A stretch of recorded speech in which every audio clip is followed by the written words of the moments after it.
네, 지금부터 건강 취약계층 사회안전망 토론회를 시작하도록 하겠습니다.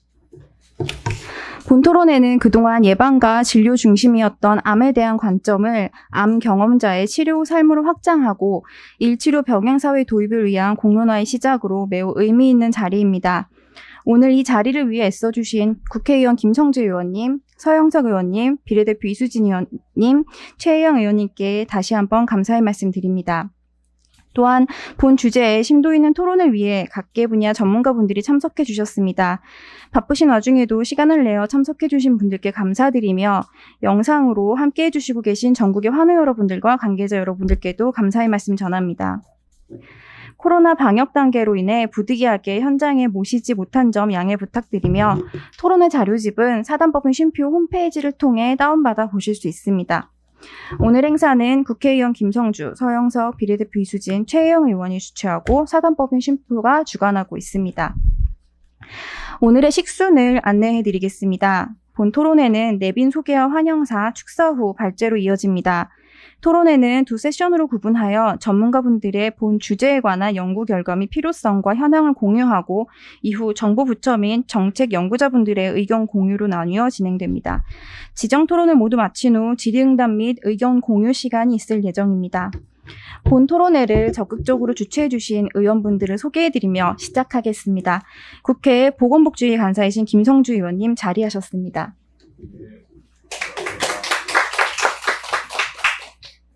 네. 암 경험자의 취업과 일치료 병행에 관하여 암관리법 개정안을 대표 발의해 주신 국회 보건복지위 서영석 의원님 자리하셨습니다. 국회 여성가족위 비례대표 이수진 의원님 자리하셨습니다.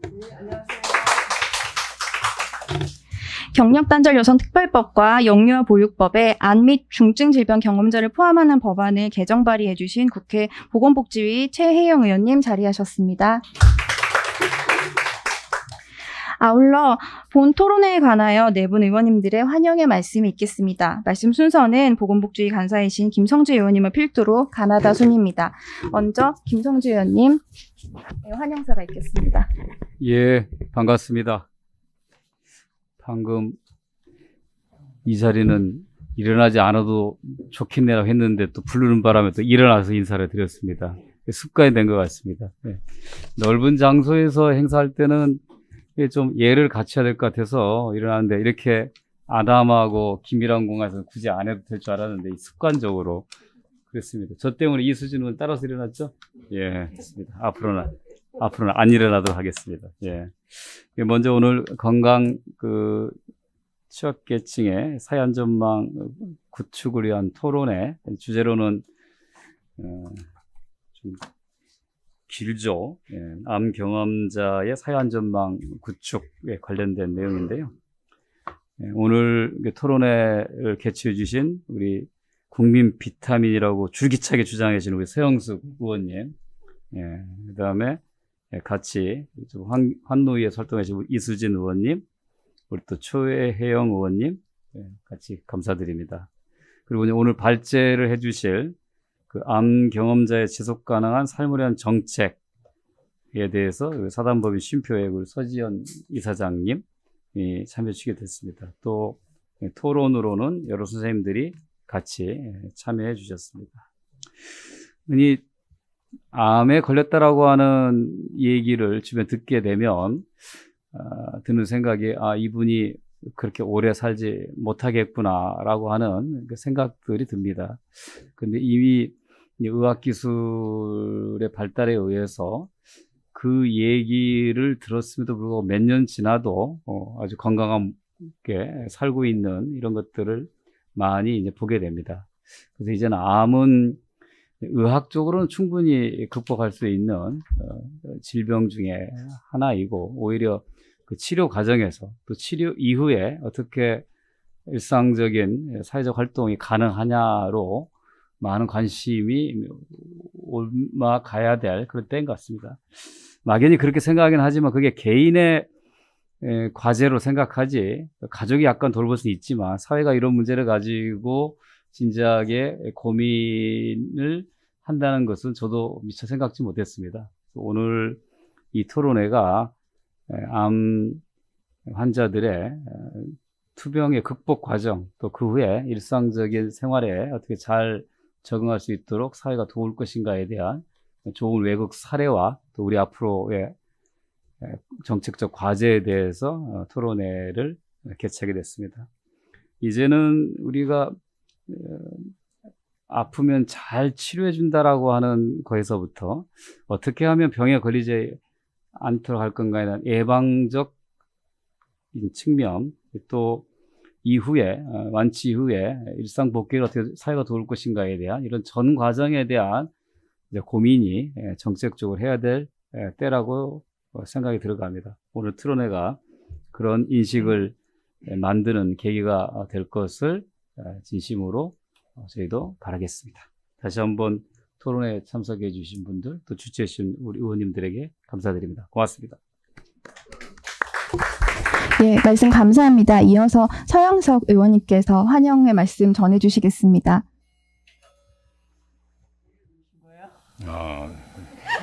아마추어 같이.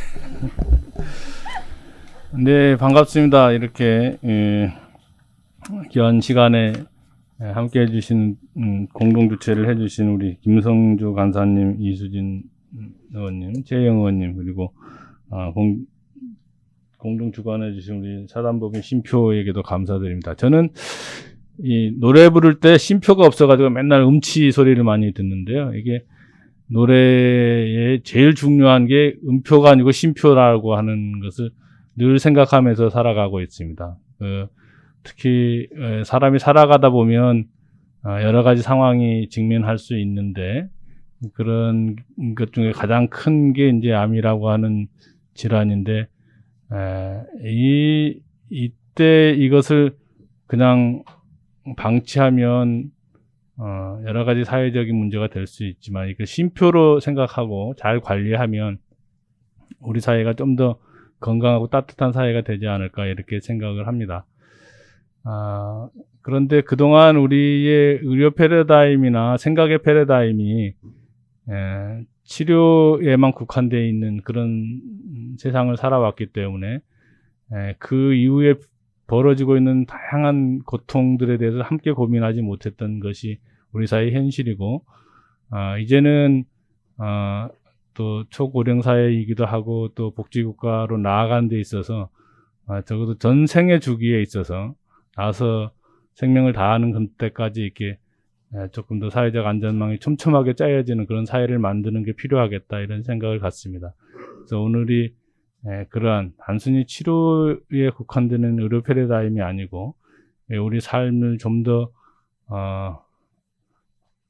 나서 죽을 때까지 전 생애 주기에 걸쳐서 이렇게 촘촘하게 안전망을 갖출 수 있는 그런 사회로 나아갔으면 좋겠다 이런 바람과 희망을 함께 가져봅니다.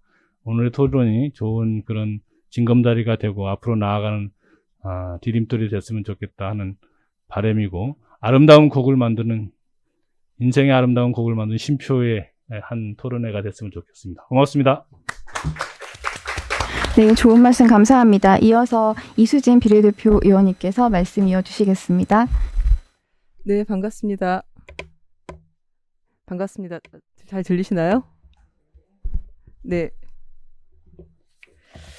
저도 이번 토론회를 공동 주관하게 된 비례대표 국회의원 이수진입니다. 저는 이제 국회 환경노동위원회, 여성가족위원회, 또 최근에 운영위원회까지 이제 함께 활동을 하고 있는데요. 아무래도 오늘 토론회를 보면서 제가 현장에서 이제 의료인으로서 일을 했었고, 또 노동조합에서 또 활동을 했었고, 그래서 환자들의 삶이 어떠한지, 그리고 병원 치료 이후의 삶은 또 어떠한지, 그리고 일과 삶, 예.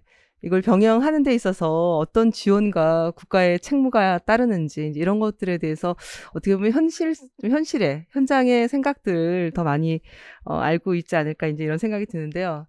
제가 평소 존경하는 우리 보건복지위원회 김성주 간사님과 또 서영석 의원님, 또 최영희 의원님께서 이거 굉장히 중요한 토론회를 하신다고 그래서 저도 흔쾌하게 함께 참가하게 됐는데 아마 다른 분들이 이제 제가 보건복지위원회가 상임위가 아닌가 싶을 정도로 제가 보건복지위원회에 관심이 많습니다. 예, 방금 제가 김성주 간사님한테 저 보건복지위원회 받아달라고 말씀드렸는데 예, 어쨌든 우리 그 국민들의 삶 그리고 전체 국민 중에서 25명 중에 1명이 그 암 유병자이다라고 그런 통계를 보면서 이제 그 암이라는 질병이 우리 국민들의 삶과 굉장히 밀접하게 다가와 있다는 것을 느낄 수가 있습니다. 그러면은 그 시대가 요구하는 그런 그 정책과 제도들이 이제는 뒷받침이 되어야 되지 않을까 그런 생각을 하고요.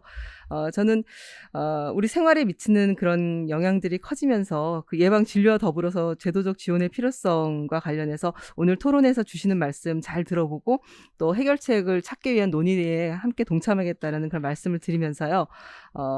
그 암 경험자들 다시 본인들의 자리로 돌아가서 본인들의 삶을 행복 가득하게 좀 채울 수 있도록 하는 게 저희 역할이라고 생각을 합니다. 앞으로 관심 있게 챙겨보도록 하겠습니다. 고맙습니다. 예, 감사합니다. 바로 이어서 최혜영 의원님의 환영사가 있겠습니다. 네, 반갑습니다. 최혜영입니다. 이렇게 우선 우리 많은 의원님들과 그리고 영상과 다 함께 해주신 모든 분 감사드립니다. 저는 몇 달 전에 시표 대표님을 만났었습니다. 그래서 미팅을 가지면서, 쭉 얘기를 들으면서, 정말 이런 사각지대가 있었구나라는 걸 생각을 했습니다. 치료하는 동안에 아이는 누가 돌볼 것이며, 그리고 나중에 치료 후에도 사회복귀는 어떻게 해야 되는지에 대한, 제도적인 장치가 없었다라는 걸 공감을 했습니다. 공감한 이후에는, 제가 중도장애인입니다. 그래서 제 주위에는 중도의, 사고로 척수장애 되는 경우가 많은데, 이랬을 때 아이가 있는 경우, 일방팔방 어떻게 할지 몰라서 친정 부모님한테 맡기거나 아니면 돌봄이 어려워서 누군가가 또 배우자가 일을 그만둬야 되는 경우들도 있고 이랬습니다. 그리고 또 치료가 다 끝난 후에도 장애가 있긴 하지만 사회복귀하는 데 어려움이 겪여 있었고, 그래서 그런 점들을 좀 많이 공감을 하게 됐습니다. 그래서 제가 지난 7월에 그 영유아 보육법이랑 그리고 경력단절 여성 등의 경제활동 촉진법을 발의를 하게 됐습니다. 그래서 오늘 이 토론회를 거쳐서 나온 내용들도 우리 함께 해주신 의원님들과 함께 잘 헤쳐나갈 수 있도록 노력을 하겠습니다. 다시 한번 우리 코로나19인데도 이렇게 토론회 개최하게 돼서 기쁘고요. 제일 중요한 건 건강이라고 생각합니다. 모두 행복하시고 건강하시길 기원합니다. 감사합니다.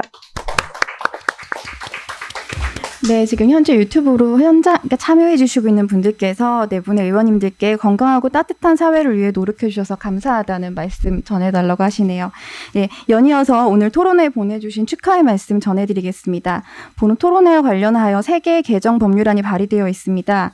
개정안 소관위원회 위원장님들께서 축사를 보내주셨습니다. 코로나 방역의 일환으로 현장 참석을 최소화한 점에 따라 서면과 영상으로 귀한 말씀을 전해주셨으며 모든 말씀은 사회자가 대신 전하겠습니다.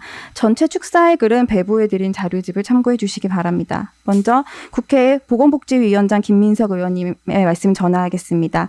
암에 대해 예방적 조치를 위한 기관이나 제도는 많이 있으나 암 극복 이후에 정상적인 사회복귀를 위한 기관이나 제도들은 많이 없는 것이 현실입니다. 많은 경제활동 세대들이 치료 이후에 재취업에 많은 어려움이 있습니다. 오늘 이 자리는 그런 의미에서 매우 중요한 자리입니다. 천리길도 한 걸음부터라는 말이 있듯이 오늘 이 작은 첫걸음이 복지체계의 사각지대에 놓인 분들을 위한 큰 시작이었으면 합니다. 국회 보건복지위원회 위원장 김민석 대독. 바로 이어서 국회 여성가족위원회 위원장 정춘숙 의원님 말씀 전해주셨습니다. 국회, 정부, 부처 전문가들이 모여 중증질환자들의 원만한 일가정 치료 병행 방안을 논의하는 오늘 토론회가 시의적절하게 개최되어 다행스럽게 생각합니다. 중증질환자들이 직면한 현실적인 어려움을 해결할 수 있는 개선 방안을 적극적으로 제안해 주시기 바랍니다. 국회 여성가족위원회 위원장 정춘숙 대독. 네, 또 이 두 분 외에도 또 따로 귀하신 분들이 축하의 말씀을 보내주셨습니다. 가나다 순으로 소개해드리겠습니다. 먼저 더불어민주당 20대 대통령 경선 후보이신 이낙연 후보님께서 본 토론회에 대한 축하 말씀을 영상으로 전달해 주셨습니다. 함께 시청하시겠습니다. 여러분 반갑습니다. 이낙연입니다. 우리는 누구나 건강한 세상을 꿈꿉니다. 아프면 큰돈 들이지 않고 치료받으며 아프더라도 잘 살 수 있어야 합니다. 오늘 토론회는 그런 문제를 토의합니다. 소중한 자리 마련해 주신 김성주 의원님, 서영석 의원님, 이수진 의원님, 최혜영 의원님, 서지현 이사장님을 비롯한 쉼표 관계자 여러분, 발제와 토론에 참여해 주신 전문가 여러분 모두 감사합니다. 암에 대한 인식이 과거에 비해 많이 달라졌습니다. 발병률이 높아졌지만 완치율도 높아졌습니다.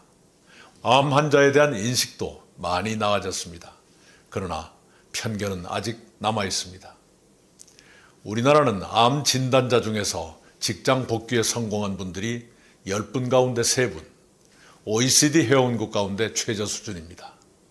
어렵게 복귀해도 편견과 차별로 고통을 겪으신다고 합니다. 그런 편견과 차별도 이제는 없어야 합니다. 제가 꿈꾸는 국가 비전, 내 삶을 지켜주는 나라는 국민의 건강과 일상을 지켜드리는 나라입니다. 그런 나라를 제가 만들겠습니다. 저는 아파도 일상을 회복할 수 있는 사회복귀 국가 책임제를 제안드렸습니다. 국민의 보편적 건강권을 위해 국민 주치의 제도를 제시했습니다. 오늘 토론에서 나오는 말씀들을 경청해서 더 세심한 정책을 만들어 가겠습니다. 토론회가 알차게 이루어지기를 기대합니다. 감사합니다. 네, 이어서 더불어민주당 20대 대통령 경선 후보이신 이재명 후보님께서도 본 토론회에 대한 축하 말씀을 전해주셨습니다.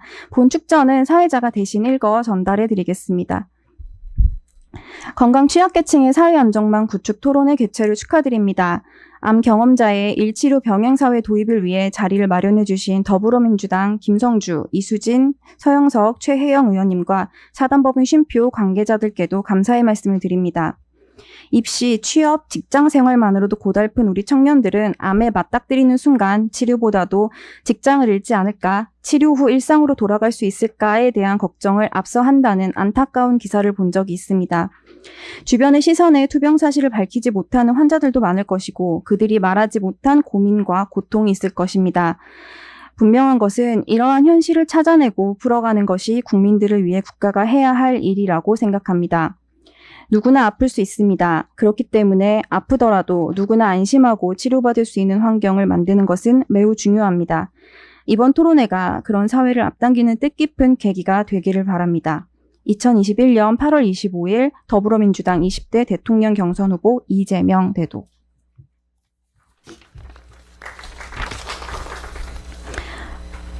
네, 감사합니다. 암 경험자 및 건강 취약계층의 직장 복귀와 사회적 역할을 위한 관심과 제도적 지원에 대한 필요성이 확장되고 있음을 느낄 수 있는 축하의 말씀드렸습니다. 오늘의 토론회를 본격적으로 시작하기에 앞서 자리해 주신 모든 분들과 오늘의 순간을 기념하기 위한 단체 사진 촬영 시간이 있겠습니다. 참가하신 내빈 분들과 토론자분들은 현수막이 위치한 벽면으로 모여주시기 바랍니다. 네, 주최 및 주간 관계자분들은 착석해 주시고 토론자로 참석해 주신 분들은 뒷줄에 기립해 주시면 되겠습니다. 암 경험자의 입장을 공감하고 제도적 지원을 적극적으로 논의하기 위해 자리에 준비된 리플렛을 들고 함께 촬영해 주시면 감사하겠습니다. 네, 이쪽으로 와주시겠어요?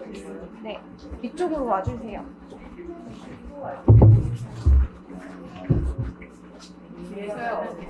네, 그렇습니다. 저희 뒤에 주는 거 좋아해요. 아니에요. 어머님 주세요. 제가 들어가야 되는데. 이게 가운데인가요?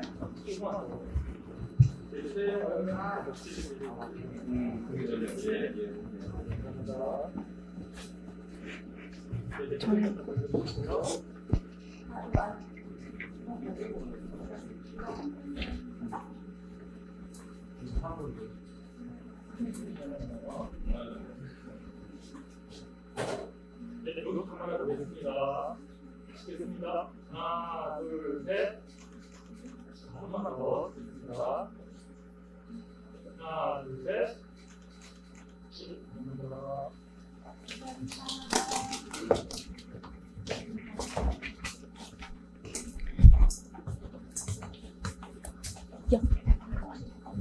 네.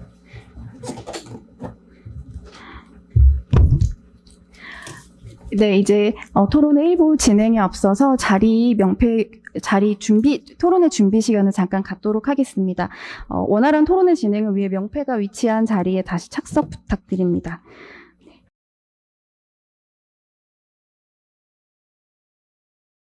네. 네. 암 경험자의 일치료 병행 사회 도입을 중심으로 건강 취약계층의 사회 안정망 구축을 위한 정책 토론회를 본격적으로 시작하도록 하겠습니다. 건강 취약계층의 사회 안정망 구축 필요성에 공감해 주시고 적극적으로 관심 가져주시는 분들 덕분에 이 자리가 마련될 수 있었습니다. 다시 한번 감사의 말씀 전합니다. 바로 이어서 본 토론회의 주제 발표를 진행하도록 하겠습니다. 발제는 암의 치료 후 삶에 주목하는 암 애프터케어 연구 및 관리기관인 사단법인 쉼표의 서지연 이사장님께서 암 경험자의 지속 가능한 삶을 위한 정책 제안에 대해 발언하겠습니다. 사단법인 쉼표는 국내 최초 암 애프터케어 시스템에 관한 정책적, 사회적 도입을 연구 및 제안하고 있습니다. 서지연 이사장께서는 본인의 유방암 발병 경험과 에이펙 교육 ODA 사업을 토대로 질병에 대한 접근과 사회문화 개선을 위해 활동하고 있으며 암의 사회학을 포함해 암 경험자의 사회복귀와 사회적 역할에 관한 연구보고서를 발간해 왔습니다. 사단법인 쉼표 서지연 이사장님의 발제가 있겠습니다.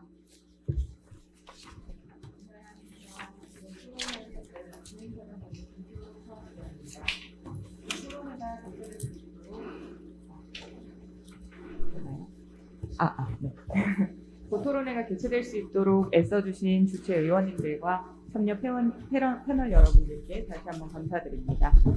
한국 암 경험자들의 치료 이후의 삶을 제도적, 정책적으로 이어갈 수 있는 애프터케어에 관한 관심과 시도를 위한 주제 발표를 시작하겠습니다. 본 주제를 본격적으로 논의하기에 앞서 한국의 암에 관한 주요 현황을 살펴보겠습니다. 현장에 계신 분들은 자료집보다 PPT를 따로 인쇄해 드린 것이 있습니다. 그 부분을 좀 더 참고해 주시면 감사하겠습니다. 우선 한국의 암에 관한 주요 현황입니다. 보건복지부의 암 등록 통계를 살펴보면 2018년 한 해의 암 발생자 수는 24만 3,837명으로 1999년부터 누적된 암 발생 수는 이미 200만 명을 넘어섰습니다. 기대 수명까지 생존하는 경우 대한민국 국민이 암에 걸릴 확률은 37.4%이며 국민 25명 중 1명은 암 유병자로 추계됩니다. 본 수치는 현실적으로 암은 이미 소수만의 특수 질병이 아니라 길어진 인간의 기대 수명만큼이나 만연해지고 있다는 사실을 알 수 있습니다. 암 생존율은 점차 증가해 2018년 기준 70.3%로 10명 중 7명은 암을 경험하더라도 생존한다는 것을 알 수 있습니다. 이제는 우리 사회가 암에 걸린 개인에 대해 살 수 있을까에서 치료 후의 삶이 이전처럼 이어질 수 있을 것인가를 고민해야 합니다. 한국의 암 상대 생존율은 OECD 주요 회원국과 비교해도 매우 높은 편입니다. 화면에 노란색으로 표시된 수치를 보시면 암 경험자의 RTW, 즉 직장 복귀율은 미국, 영국, 일본의 평균 64.5%의 절반 이하 수준인 30.5%로 매우 낮습니다. 2020년 쉼표에서 실시한 설문조사 결과 직장에 근무하던 20, 30대 환우 86.8% 중 90%는 진단 후 자발적, 비자발적 경력 단절을 겪었다고 응답했습니다.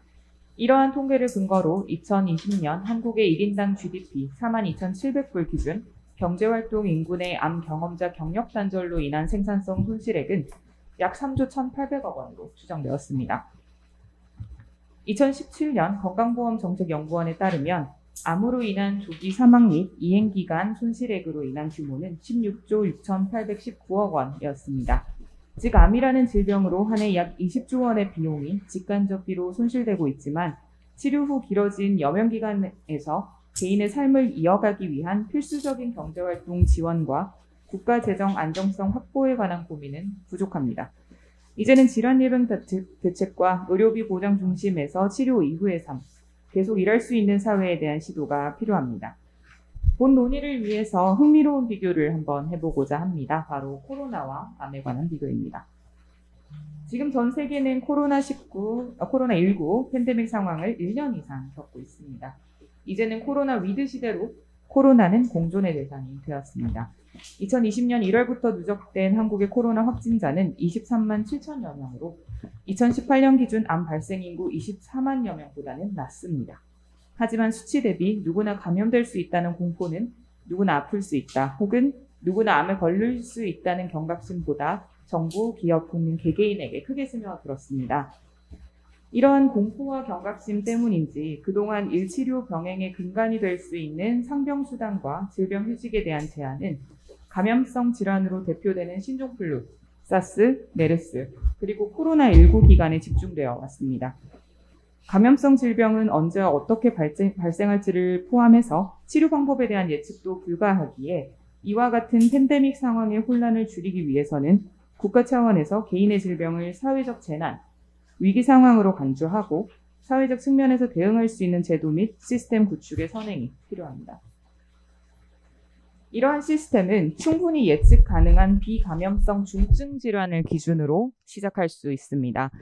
암은 오랜 시간 축적된 데이터는 물론 국내외 사례가 다양해서 진단 후 치료와 회복, 생존율에 관해 충분히 예측 가능하고 사회적으로 보완이 필요한 요인 분석이 용이합니다. 또한 그에 대한 대응 마련도 가능할 수 있습니다.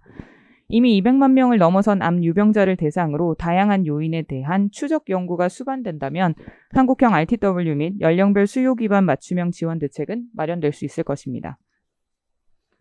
암의 연령은 점점 젊어지고 있고 치료 이후의 생존율도 높아지고 있습니다. 이제는 위드 코로나를 근간으로 암 애프터케어가 함께 이루어져야 합니다. 코로나 상황 덕분에 국민, 기업, 정부는 교대 근무, 재택근무, 화상회의 등 유연한 근무 형태를 학습했으며 새로운 기업 문화가 만들어지고 있습니다. 더불어 기업은 불가피한 질병으로 인한 사원의 부재와 재난적 상황의 위기 관리의 필요성도 인지하기 시작했기에 일과 치료의 병행을 도입하기에 지금은 매우 긍정적인 시점입니다. 지금까지 한국 암의 트렌드를 반영해 일치료 병행 도입의 필요성을 말씀드렸습니다. 지금부터는 개인의 영역과 가계, 사회 경제적 측면에서의 본 필요성을 조금 더 살펴보도록 하겠습니다. 현 정부의 문재인 케어 및 지속적인 한국 정부의 의료 보장성 강화에 관한 노력은 누구나 치료받을 수 있는 사회를 만들어냈지만 치료 이후에 관해서는 정책 및 사회 서비스가 부재한 상황입니다. 암을 진단받은 직후 치료를 제외하고는 모든 준비 과정과 직장의 거취 문제, 가족 내 역할, 그리고 부정적인 사회인식에 대한 문제의 답은 오롯이 개인이 찾고 책임져야 하는 시스템입니다. 하지만 치료로 인해 발생되는 개인의 경력 단절은 개인의 문제에만 국한되지 않습니다. 결국 가계의 부담으로 더 나아가 경제 사회적 문제로 이어집니다. 이는 2021년 통계청 가계동향 조사를 통해 더욱 자세히 살펴보실 수 있습니다. 지금 보시는 그래프는 한국의 가계 분위를 5분위로 나눈 통계청 자료입니다. 높은 소득으로 약 43% 정도의 흑자율을 기록하는 5분위를 제외하면 중산층과 다수의 가계가 포함된 2에서 4분위의 경우 암 발병으로 인한 경력 단절이 어떠한 영향을 미치는지 예상할 수 있습니다.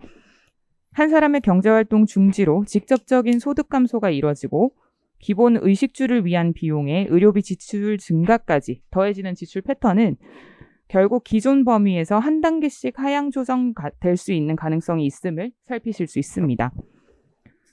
소득 분위가 하락하는 경우는 결국 개인뿐만 아니라 가족 전체 삶의 질과 환경에도 영향을 주게 됩니다. 특히 경제 취약계층인 1분위를 잘 살펴보시면 기존 지출이 소득보다 높은 상황에서 더욱 취약한 상태에 노출되기 때문에 오히려 소극적인 치료로 이어질 수 있음과 이에 대한 부정적 파급 효과가 발생할 수 있음도 주목할 필요가 있습니다. 결국 암 경험자 및 건강 취약계층의 사회 안전망 구축은 경제 사회적으로도 중산층의 강화와 더불어 국가 경제 안정성과 지속 가능성을 높일 수 있는 방안이라는 점을 강조드릴 수 있습니다. 이미 외국의 경우 암 경험자와 실업의 뚜렷한 연관관계가 사회적 문제라는 지적과 함께 많은 연구가 이루어져 왔습니다. 해외에서는 RTW 관리를 위해 법적 제도와 근무 환경 개선 및 사회보장 서비스를 암을 시작으로 해서 만성질환까지 적용 범위를 확장해 왔습니다. OECD 36개 회원국 중 직간접적인 상병수당 및 업무의 질병으로 인한 휴가가 보장되지 않은 국가는 대한민국이 유일하다는 점을 강조하며 해외 주요 사례를 공유하고자 합니다. 가장 대표적인 사례로 일본 사례를 설명드립니다. 일본은 현재 암 경험자의 직장 복귀를 위해 치료일 양립 지원이라는 시스템을 후생노동성에서 민관협력 기반 추진체제를 갖춰 지원하고 있습니다. 일본은 2006년 발의된 암 기본대책법 이후 암 경험자의 취업 지원에 대한 연구 및 논의가 장기적으로 이루어져 왔고 2017년 본격적으로 지원이 결정되었습니다. 특히 일본은 치료 후 직장 복귀 시 치료 이전과 소득 및 직무 형태가 동일할 수 있는 기업 환경 마련에 집중한 것이 특징이며 본 사업에는 연간 약 350억 원 규모의 예산이 소요되고 있습니다. 이어서 영국과 미국의 사례입니다. 영국의 경우 암 경험자가 활용 가능한 상병수당제도 및 질병휴직이 이미 제도화되어 있으며 OHP, 직업환경의학 전문가가 포함된 이해관계자들이 RTW 프로그램을 운영하고 있습니다. 미국의 경우 암 경험자를 장애인 고용제도에 함께 포함되도록 지정한 법률과 ACA의 가족질병휴가제도를 통해 12주 이상의 장기 무급휴직을 활용할 수 있으며 질병으로 인한 퇴사에서 개인을 보호하고 있습니다. 양국은 국립암협회 및 센터에서 암 경험자의 RTW 권리 및 기업 대상 노하우를 홈페이지에 게재하거나 시행 의무를 권고하고 있다는 점도 특징입니다. 지금까지 암 경험자를 중심으로 일치료 병행 사회 도입 및 암 애프터케어를 위한 개인과 국가적 범위의 필요성 그리고 해외 사례들을 살펴보았습니다. 본 내용을 토대로 국내 시스템 마련에 대한 제안을 말씀드리겠습니다. 우선 현행되고 있는 기존 제도를 활용해 지원 대상을 세분화하여 암 경험자를 적용할 수 있을지에 관한 검토와 연구에 대한 제안입니다. 둘째로 한국형 일치료 병행 시스템 및 사회 서비스 운영에 관한 제안이 있을 것입니다. 마지막으로 기존 법안 내 조항 개정을 통한 제도적 기틀 마련을 제안드립니다. 건강 취약계층의 사회 안전망에 대한 도입이 원활히 이루어지기 위해서는 우선 타겟을 세분화해서 연구 및 시범 사업을 운영하고 점진적으로 대상을 확대할 필요가 있습니다. 저희는 우선 경제활동 인구의 청년과 여성 암 경험자를 대상으로 시작할 것을 제안합니다. 우리나라의 경우 50세 초반까지는 여성의 암 발생률이 남성보다 더 높으며 특히 34세 미만까지의 연령에서는 여성이 남성보다 발생률이 2배 이상 높다는 점과 보편복지에서 20대, 30대 청년과 중위소득 60% 이상의 경우 상대적으로 복지 지원 대상에서 제외되어 있다는 점을 근거로 들 수 있습니다. 주요 경제활동 연령이지만 사회 초년생으로서 안정되지 않은 경력을 가진 청년 및 여성의 질병으로 인한 경력 단절은 사회 안전망이 없다면 고용시장 내 더욱 취약하게 적용될 수 있습니다. 그러므로 우선 청년 및 여성에 집중해 서서히 중장년층 그리고 다양한 질병으로 확대해 간다면 제도 및 시스템이 안정적으로 적용될 수 있을 것입니다. 두 번째 제안으로 들어가겠습니다. 일치료 병행의 도입을 위한 현행 제도 및 활용 가능한 정책을 고민해보는 시간이라고 보시면 좋을 것 같습니다. 현재 한국은 임신, 출산, 육아를 보장하는 일가정 양립 지원을 갖고 있습니다. 하지만 암 치료 후 발현되는 증상은 임신 및 출산과 달리 개인차가 매우 크기 때문에 기존 정책 및 법률에서 정의하는 삶 안에 치료의 개념을 포함하기 위해서는 개인 맞춤형 시스템에 관한 연구, 시범 사업에 대한 검토가 필요합니다. 해외에서는 주로 직업심리 전문가, 산업의가 민간기관 혹은 전문 코디네이터와 협력해 RTW 관리를 수행하고 있습니다. 이를 참고해 제안하는 국내 중재 시스템은 다음과 같습니다. 암 경험자와 기업, 그리고 그에 대한 객관적 자문기관인 병원 사이를 연계 및 중재하는 형태로 일치료 병행 도입에 대한 시스템을 제안하고자 합니다. 저희는 한국의 실정을 반영해 병원 내 RTW 팀과 중재 역할을 하는 팀으로 나누어 협력 운영할 수 있도록 구성해 보았습니다. 우선 암 경험자의 경우 치료 후에도 정기검진을 위한 병원 방문이 필수이므로 직장 복귀에 관한 진단 및 소견은 물리적 접근성이 용이한 주치의 소재 병원 내 아래와 같은 구조로 RTW가 구성될 수 있다고 가정했습니다. 본 협의체에는 병원별 암교육센터, 암센터, 암생존자 통합지지센터도 함께 참여할 수 있을 것으로 생각됩니다. 병원 내 RTW팀은 직무 및 근무 환경을 이해할 수 있고 노동 측면의 설명이 가능한 직업환경의학과, 전체 치료 플랜 및 신체 컨디션을 설명할 수 있는 혈액종양내과, 그리고 신체 가동 범위 및 신체 활동에 대한 판단이 가능한 재활의학과의 협의체로 구성되어 있습니다. 이들은 암 경험자의 일치료 병행 및 직장 복귀 가능 여부에 대한 의학적 소견 및 종합적 판단이 가능할 수 있지 않을까라는 의견에서 구성해 본 내용입니다. 이렇게 병원 RTW팀을 통해서 도출된 한 개인에 대한 직장 복귀 관련 소견서는 기업과 암 경험자 사이의 중재를 위해 활용될 수 있습니다. 기업에서 암 경험자가 발생해 휴직부터 복직까지 지원하는 경우 정확한 필요 및 배려사항의 정보를 교류하고 기존 동료와 기업 내 업무 부담이 과중되지 않도록 중재자를 통해 기업 입장에 대한 상담과 정책적 지원에 관한 컨설팅이 이루어져야 할 것이며 환우 또한 중재자를 통해 개인의 신체적, 정신적 상황에 대해서 혹은 증상에 대해서 마음 편히 논의할 수 있는 환경이 마련되어야 합니다. 본 중재자는 기본적인 의학 및 치료 정보와 커뮤니케이션 스킬, 고용 및 노동법에 대한 기본 지식을 갖춘 전문가의 별도 양성이 필요할 것으로 예상됩니다. 다음으로 제한 가능한 시스템은 리턴십입니다. 리턴십이란 치료 이후 복직을 희망하는 암 경험자가 약 6개월간 출퇴근 및 업무 적응을 통해 직무 수행에 대한 자신감을 갖고 원활하게 다시 풀타임 근무가 가능할 수 있도록 배려하는 기간을 의미합니다. 실제로 강도 높은 치료로 인한 근무 공백이 있던 암 경험자가 복직 후 느끼게 되는 피로와 심리적 부담은 적극적 업무와 일상생활로 즉각 이루어지기는 어려울 수 있습니다. 이는 동료 및 기업에 피해를 줄 수 있다는 생각으로 이어져 스트레스 및 심리적 불안정성을 불러일으킬 수 있고 근무의 지속성을 저하시키게 됩니다. 그러므로 치료 후 심신의 적응과 중장기적으로 이어질 수 있는 경제활동을 위해 리턴십은 반영되어야 할 시스템입니다.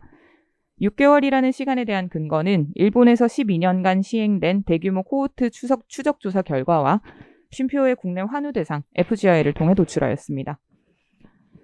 앞서 제안한 RTW 중재와 리턴십 도입이 원활하기 위해서는 기업의 적극적 참여를 유도할 수 있는 지원책도 필수적입니다. 이는 기존 고용 창출 장려금 내 일자리 함께하기 지원, 고용 촉진 장려금 지원, 일자리 안정자금, 육아휴직 대체 인력 채용 지원금, 혹은 그 장애인 고용 의무에 따른 불이행 부담금 감면에 암 경험자를 포함하는 것으로 고려해 볼 수 있을 것입니다. 마지막으로 가장 중요한 제안이자 오늘 참석해 주신 의원님들께 부탁드리고 싶은 제안입니다. 바로 제도적 기틀 마련입니다. 주요 법안 개정 발의는 암에서 시작하지만 결과적으로는 전 연령, 전 성별, 감염성, 비감염성 질환을 포함한 모든 질병을 위해 일치료 병행이 가능한 사회를 구축하기 위한 시도가 될 것입니다. 올해 최희영 의원님께서 대표 발의해 주신 경력단절 여성 특별법과 영유아 보육법, 그리고 바로 어제 서영석 의원님께서 대표 발의해 주신 암관리법의 개정 시도는 암 경험자의 취업과 일치료 병행 사회 도입을 위해 매우 큰 의미와 가치를 가지고 있습니다. 본 법안들의 개정 발의는 치료 이후의 삶도 치료 이전과 같이 이어질 수 있도록 치료의 사회적 관점을 더한 첫 사례이자 삶 속에 치료의 개념을 더해 복지 사각지대를 해소하고 기존 법률의 수혜 대상을 확대하는 기회가 될 것입니다. 더하여 추가적으로 개정이 필요한 법안은 다음과 같습니다. 남녀 고용 평등과 일가정 양립 지원에 관한 법률 내 치료 및 치료 이후를 포함하는 것입니다. 현행 체제 내 주로 다루어지는 출산 및 임신의 개념에 치료 후 직장 복귀를 희망하는 암 및 중증 질병 경험자를 포함한다면 더욱 많은 근로자의 원활한 휴복직과 일치료 병행 사회를 마련할 것입니다. 또한 근로기준법 내 탄력적 시간 근무제, 선택적 시간 근무제와 더불어 태아 및 임산부만을 대상으로 적용되는 기존의 법안을 암 및 질병 경험의 근로자 보호, 통원 치료 및 진단 시간 확보의 허용 등에 관한 항목으로 확대 적용한다면 기업에서도 원활히 애프터케어를 위한 제도적 기틀을 마련할 수 있을 것입니다. 지금까지 본 발표에서는 한국의 주요 암 지표를 통해 경제활동 인구의 암 경험자들의 치료 이후 삶을 위한 사회 안전망 구축의 필요성과 그에 대한 제안을 말씀드렸습니다. 암 애프터케어는 획일적인 시도로는 이루어질 수 없습니다. 제도적 지원, 경험자와 비경험자 모두의 인식 개선, 민관학 맞춤형 환경 지원 및 교육 등 총체적인 접근과 시도가 필요합니다. 오늘이 그 시도의 가장 큰 첫 걸음이라고 생각합니다. 암 및 중증 질병에 대한 애프터케어가 당연한 사회를 앞당길 수 있길 바라며 이상으로 발표를 마치도록 하겠습니다. 감사합니다.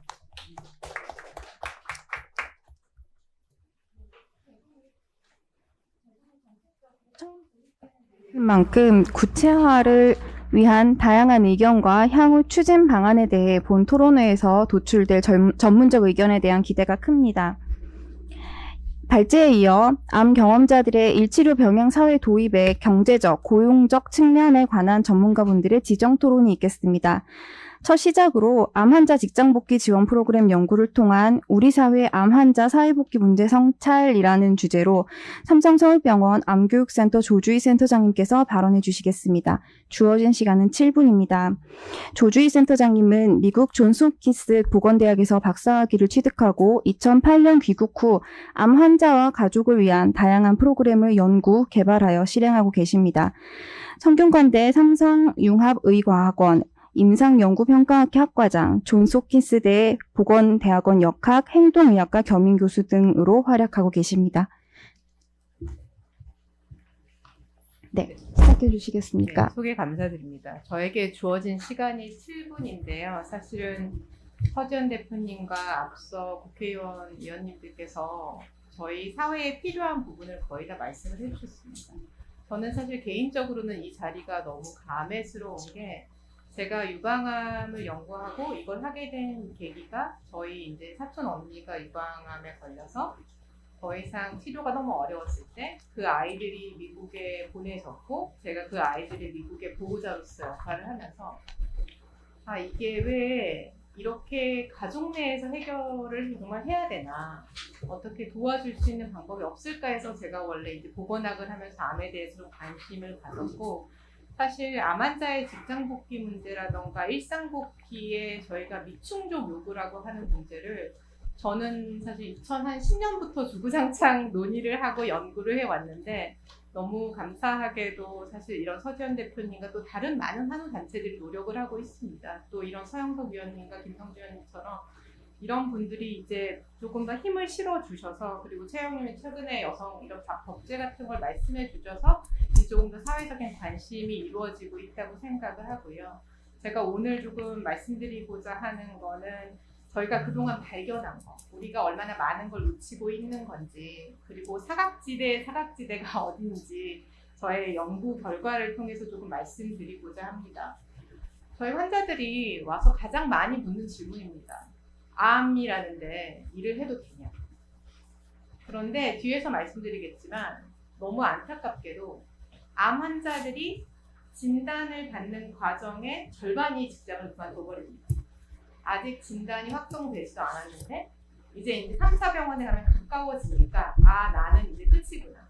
그래서 사실 아까 이제 대통령 아까 후보님께서도 말씀해주신 것처럼 암에 대한 워낙 편견이 심해서 이걸 걸리면 죽는다라는 생각을 여전히 많이 하는 국민들이 많이 있습니다. 그래서 물론 저희가 인식 개선도 굉장히 같이 해야 되고 이런 문제들이 이제 복귀해서도 굉장히 문제입니다.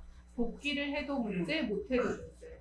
그래서 이제 제가 이 발표를 준비하면서 지난 휴가 기간에 읽은 책 중에 조한진이라는 분의 아파도 미안하지 않습니다라는 한 구절을 가지고 왔습니다.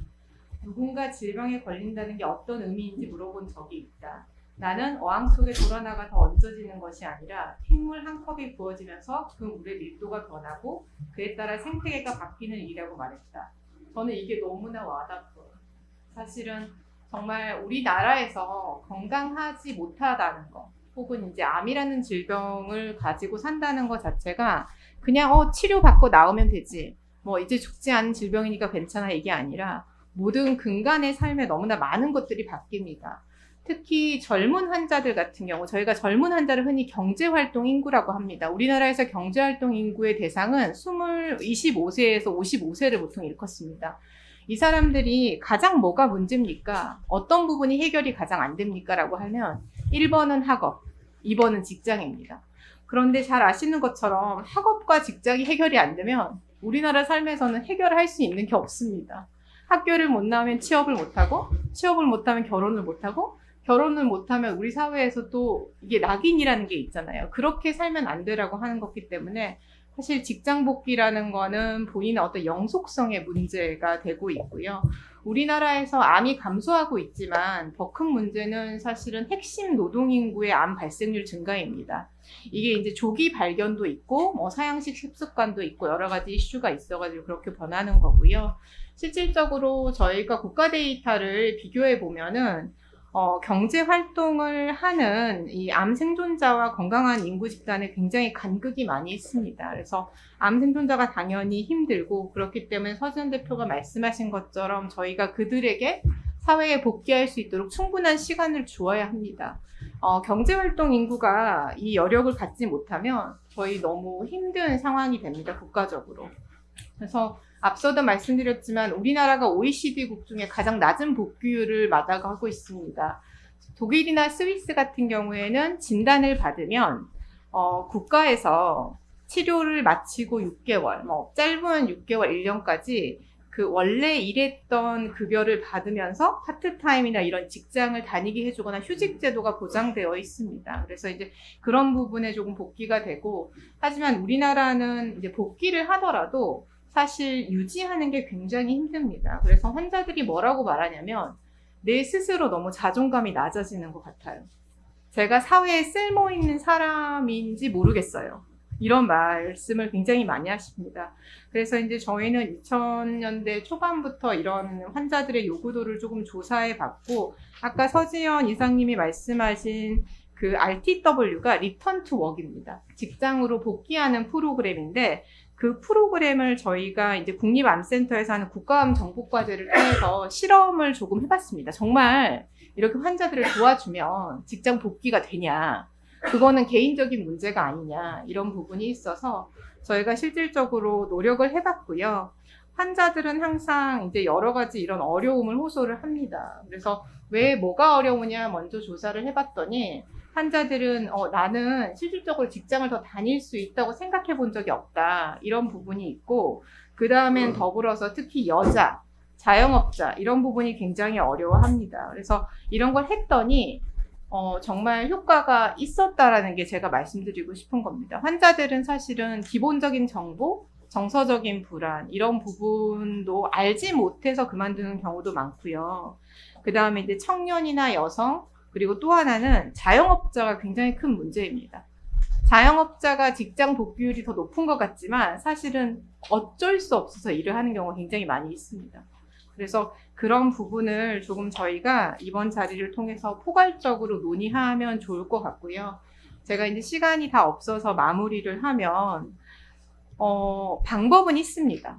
방법은 있는데 아직까지 저희가 너무나 많이 시도할 기회가 없었던 것 같습니다. 그래서 오늘 오신 의원님들, 또 여기 많은 관계자분들이 우리가 더 많이 함께 고민하고, 또 저기 대표 제안해 주신 것들이 하나라도 현실화될 수 있도록 노력해 주시면 너무 좋을 것 같습니다. 감사합니다. 제가 7분 알람이었습니다. 네, 감사합니다. 정확하게 7분 맞춰주셨네요. 네, 조주희 교수님께서는 본 연구와 관련해 국내에서 가장 많은 논문을 작성해 오셨고, 장기간 실제 환우분들을 가까이에서 함께 하시며 적극적으로 직장 복귀에 관해 연구해 오셨습니다. 귀한 연구와 성과를 공유해 주셔서 감사합니다. 다음으로는 고용의 관점에서 암 경험자에 관한 의견을 발표해 주실 부산경제진흥원 두드림센터 정덕원 센터장님의 지정 토론 시간이 있겠습니다. 본 시간에서는 인구 감소와 고용시장 전망에 따른 암 경험자 리턴 지원 방안에 대해 발표해 주시겠습니다. 정덕원 센터장님은 한국정보통신진흥회 ICT진흥본부 선임연구원을 시작으로 정보통신의 발달과 일자리 개발에 관련해 꾸준한 연구를 이어오고 계시며 그 공헌을 인정받아 2019년 고용노동부 장관 표창을 받으셨습니다. 현재 부산에 소재한 부산경제진흥원에서 산업 육성과 일자리 지원을 위해 일하시는 경제정책학 전문가이십니다. 네, 토론 이어주시지요. 네, 반갑습니다. 저는 부산경제진흥원에서 청년지원 및 일자리 기획 담당하고 있는 정덕원 팀장이라고 합니다. 너무 과분하게 소개시켜 주셔가지고 감사합니다. 오늘 저는 암 경험자들의 좀 사회 복귀가 필요하다는 것을 저희 모두가 다 알고 있지만은 인구 감소 측면에서 한번 생각해보자, 그런 취지로 말씀드리겠습니다. 국내 그 총 인구는 2018년도까지 점진적으로 증가하다가 2030년 이후로는 하락세로 전환됩니다. 하지만 생산 가능 인구는 2019년도부터 이미 감소가 시작됐고요. 또 그리고 특히나 주 근로 연령대에 해당하는 만 25세에서 54세 인구는 벌써 10년 전부터 감소가 시작됐습니다. 그 연령 계층별로 인구 구성도 유아 청소년 인구는 지난 1970년대 후반기부터 계속해서 이제 감소해오고 있지만은 생산 가능 인구는 2018년도에 정점을 찍은 후에 아주 급속히 비중이 감소하고 있습니다. 이렇게 해서 2060년대 이후에는 고령 인구가 생산 가능 인구를 넘어서게 될 것이라고 합니다. 연도별 인구 증감률도 굉장히 이제 그 생산 가능 인구 쪽에서 하락세가 좀 많아진 것으로 보여지고요. 인구 비중도 생산 가능 인구가 2016년도에는 73.4%에서 2060년도에는 48%까지 축소됩니다. 그럼 이게 다른 나라도 똑같은 문제냐? 비교해보면 전 세계적으로는 생산 가능 인구가 좀 꾸준히 60%대를 유지하는 것으로 보입니다. 하지만 우리나라는 이렇게 좀 올라갔다가 급속하게 감소하는 커브를 보여줍니다. 그럼 이제 이 감소를 한번 얼마나 감소했는지 숫자로 좀 살펴보면은요. 2000년대까지는 국내 인구가 좀 늘어납니다. 10년에 한 400만 명씩 늘어났고요. 대부분 생산 가능 인구 쪽에서 늘어났습니다. 그러다가 2000년대부터는 200만 명대고, 그러다가 2011년도부터 작년까지 10년 동안 주 근로연령대에서 약 110만 명이 감소를 했습니다. 그리고 올해부터 앞으로 10년 동안 약 340만 명의 생산 가능 인구가 사라지는 것을 시작으로 앞으로 40년 동안 생산 가능 인구 약 1680만 명이 사라진다라고 합니다. 생산 가능 인구가 감소하면서 경제활동 참가율도 줄어들고 취업자 수도 감소할 것으로 보입니다.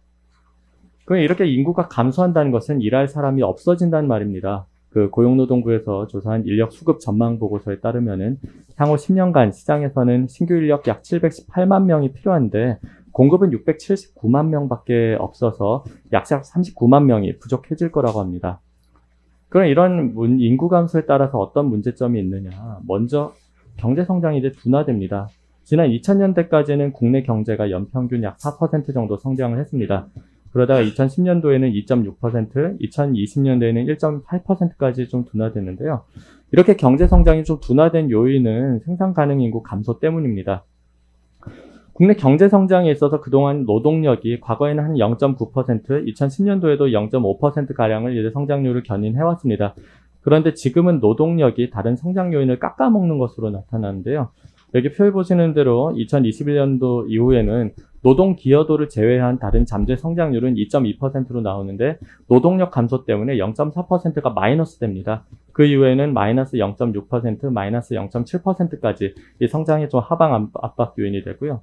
이뿐만 아니라 일할 사람이 없어지고 인구가 고령화되면서 피부양자는 또 늘어납니다. 그렇게 되면 국민들이 저축도 못하고요. 따라서 이제 자본 축적도 이제 감소됩니다. 이래서 총 요소 생산성은 계속 안정화되어 있지만은 노동력 감소와 이런 연쇄 효과로 국내 경제 성장이 아주 크게 둔화되는 것으로 나타납니다. 이렇게 가만히 있어도 인구가 감소하는데 여기에 더해서 암 발생도 좀 계속 이제 늘어나고 있습니다. 국내 암 발생 현황은 1999년 연 10만 명에서 2018년도에는 24만여 명으로 증가하고 있고요.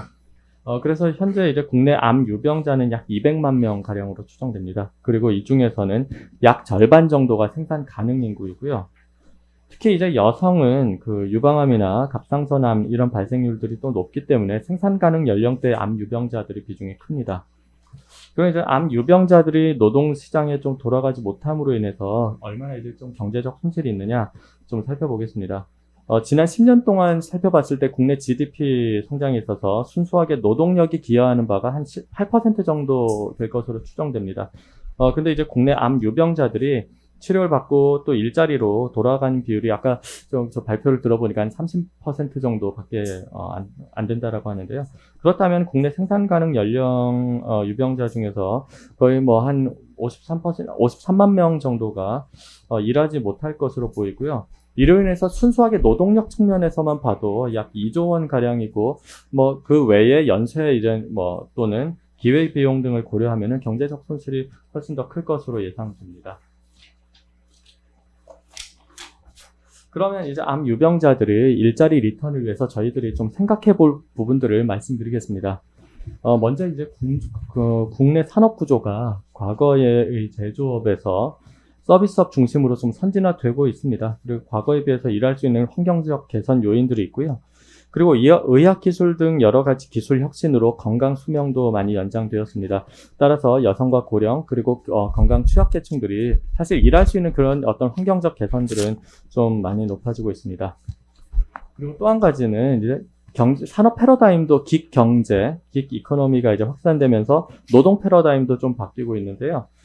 이전 디지털 플랫폼을 통한 어떤 단위 업무, 이런 전문 업무 위주의 인적 자원 연결 플랫폼, 이런 것들이 확산되면서 직업의 개념이 예전에 직장이었다면 이젠 일로서 좀 전환되고 있습니다. 그래서 이런 형태에 따라서 우리가 지금 생각하는 직업이 이 직업이 맞느냐, 이런 패러다임도 저희가 변화를 생각할 필요가 있을 것 같습니다. 뿐만 아니라 이제 뭐 경제 형태 역시 예전에 현실 경제에서 이제 디지털 경제, 그리고 앞으로 이제 가상 경제까지 확산될 것으로 보이는데요.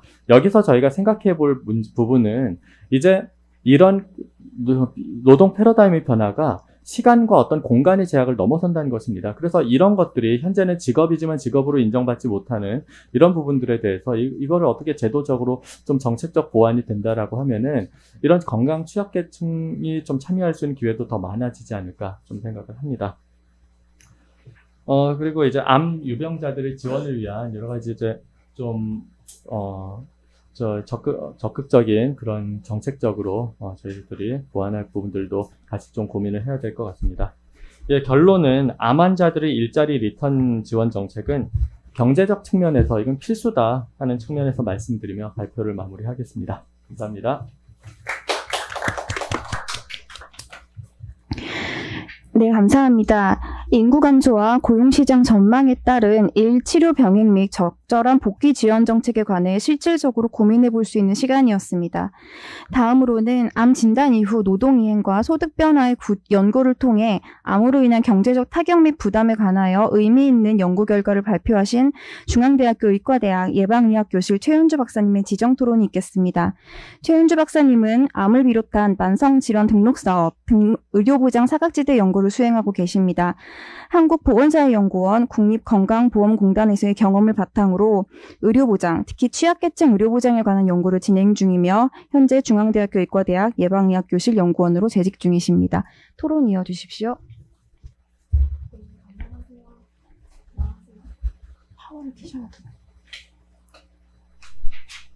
네, 안녕하세요. 중앙대학교 예방의학교실의 최윤주입니다. 굉장히 중요한 주제인데 그동안은 사실 뒤로 잠시 미뤄져 있었던 주제를 함께 논의할 수 있는 공론장을 이렇게 마련해 주셔서 정말 감사드린다는 말씀을 드리고 싶습니다. 오늘은 제가 관심을 두고 있는 연구 영역과 이제 교차점이 좀 많아서 그것과 관련해서 좀 말씀드리도록 하겠습니다. 사실 우리나라에서 한창 생산 가능 연령대라고 이야기를 하셨는데 한창 일을 하던 젊은 암 환자들의 노동 이야기, 그리고 일자리 이야기, 이런 것들을 많이 논의가 이루어지지 못하고 있습니다. 사회적인 논의는 물론이고 안타깝게도 연구 분야 내에서도 제가 알기로는 조주희 교수님 연구 외에는 이렇게 찾아보기 어려운 걸로 알고 있는데요. 그동안 사실 많은 연구자분들, 정책가분들이 큰 질병을 진단받은 이후에 경험하는 빈곤, 의료 빈곤이라고 하죠. 빈곤층으로 전락하거나 또는 그 언저리로 내려갈 수밖에 없는 현상에 대해서는 많은 관심과 우려를 지녀왔습니다. 그런데 그 의료 빈곤의 원인에 대해서 그동안은 중증 질환이 발생했을 때 과도한 의료비 지출, 재난적 의료비 지출이라고도 하는데요. 그것을 부담해야 되고 또는 간병 비용을 부담해야 되는 것, 이런 것들에 사실은 그동안의 연구와 정책의 초점이 맞춰져 왔던 것이 사실입니다. 이것은 우리나라 건강보험제도의 낮은 보장성 때문에 어쩔 수 없는 것이긴 했는데요. 최근 문재인 케어에서도 과도한 의료비를 경감해주는 게 매우 중요한 정책 요소이기도 했고요. 하지만 질병 이후에 빈곤해지는 그 원인에 대해서 과도한 의료비, 간병비, 이것 때문이다, 이렇게 단선적으로만 볼 수가 없는 것이 사실입니다. 우리나라와 다르게 이 부분에 대해서 활발하게 연구가 이루어지고 있는 외국에서는 질병에 걸려서 의료 빈곤에 빠지는 경로를 크게 두 가지로 구분해서 강조를 하고 있습니다. 한 가지는 방금 말씀드린 과도한 이제 재난적 의료비 지출이고요. 두 번째는 이제 말씀드리고자 하는 노동력 상실을 매우 중요하게 강조를 하고 있습니다. 과도한 의료비 지출에 대해서는 각국의 이제 의료제도에 따라 다르겠습니다만 우리나라에서도 많은 문제 제기가 있어 왔고 많은 연구도 이루어졌고 또 결과적으로 정책 시행으로도 이어졌습니다. 하지만 안타깝게도 아직까지 두 번째인 노동력 상실에 대해서는 그다지 주목을 못하고 있는 것이 사실입니다. 대표님도 언급하셨지만 우리나라는 가구 경제 내에서 근로소득이 차지하는 비중이 매우 높습니다. 그렇기 때문에 아파서 일을 못하게 되었다. 그래서 근로소득 단절을 경험한다? 안 그래도 의료비도 많이 드는데 빈곤 위험을 가중시키게 되는 매우 중요한 요인이라고 할 수 있습니다.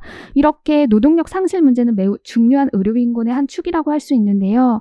그럼에도 불구하고 그동안 암처럼 질병에 걸린 이들은 실직 또는 재취업, 이러한 다양한 노동 이행의 논의에 있어서 주요한 관심 대상이 아니었습니다. 사실 아예 노동 이행을 논의를 할 때는 이제 암 환자는 배제되었던 것이 사실인데요. 하지만 암 발생 연령이 점점 낮아지고 있고 또 생존율이 높아지고 있는 상황에서 이 부분에 다른 시각이 필요하다라고 할 수가 있습니다. 그런데 실제로 암 환자분들을 대상으로 이분들의 과연 욕구가 무엇일까 깊이 들여다본 연구 결과에 의하면 암 진단을 받고 집중적인 치료를 받는 초기에는 의료비나 치료비, 치료를 적절하게 잘 받을 수 있는 이와 관련된 욕구가 크다면 장기적인 생존 단계에 간다면 노동 참여 그리고 사회복귀 지원에 대한 욕구가 컸다라는 사실에 주목할 필요가 있습니다. 사실 생산 가능 연령대는 활발하게 사회활동을 하는 나이고 또 교육을 마치고 사회에 진입하거나 또는 비정규직이었다가 정규직으로 진입하거나 아니면 이러한 다양한 고용관계 간의 이행이 활발하게 발생을 하는 시기라고 할 수 있는데요. 하지만 암 진단을 받은 분들은 이러한 노동 이행 자체가 사실 정체되어 있다라고 간주가 되지 이게 이동이 가능하다라고 생각은 하지 않는 것이 사실입니다. 원래 일을 활발하게 하고 있던 분들이다 할지라도 그런 것이 굉장히 안타까운 사실인데요. 특히 우리나라처럼 사회 안전망이 부족한 사회에서는 한 번 이런 중증 질환에 걸리게 되면 그 이후에 쌓아가야 하는 경력 또는 삶의 여러 기회에서 박탈을 경험하고 부정적인 결과를 나타낼 수밖에 없다라고 할 수 있습니다. 안타깝게도 암 생존자를 대상으로 실직이나 노동복귀 이러한 부분에 대해서 공식적인 국가 통계가 나와 있는 것은 없는데요. 그래서 보다 세부적으로 누가 그리고 또 어떻게 그리고 특히 얼마나 더 취약한가에 대해서는 알기가 쉽지 않아 왔습니다. 그래서 이러한 문제의식을 바탕으로 제가 최근에 국민건강보험공단의 그 전국민 데이터를 바탕으로 분석을 했던 연구 결과의 한 부분을 보여드리려고 하는데요. 한 해 동안 이제 발생하는 신규 암 환자 중에서 기존에 과거에 꾸준히 근로활동을 하던 분들, 그 중에서 또 이제 나이가 젊은 암 환자분들, 이분들을 전수를 뽑았더니 대략 2만 명 정도 되었습니다. 이분들을 대상으로 분석을 했는데요. 모든 조건을 동일하게 주었을 때 암 환자는 일반인보다 실직률이 확실히 높은 것을 확인을 할 수가 있었습니다. 이게 어떤 분들은 당연한 결과 아니냐라고 하실 수가 있는데 주목할 점은 이러한 실직이 모든 이들에게 동일하게 나타나는 것이 아니었다라는 점입니다.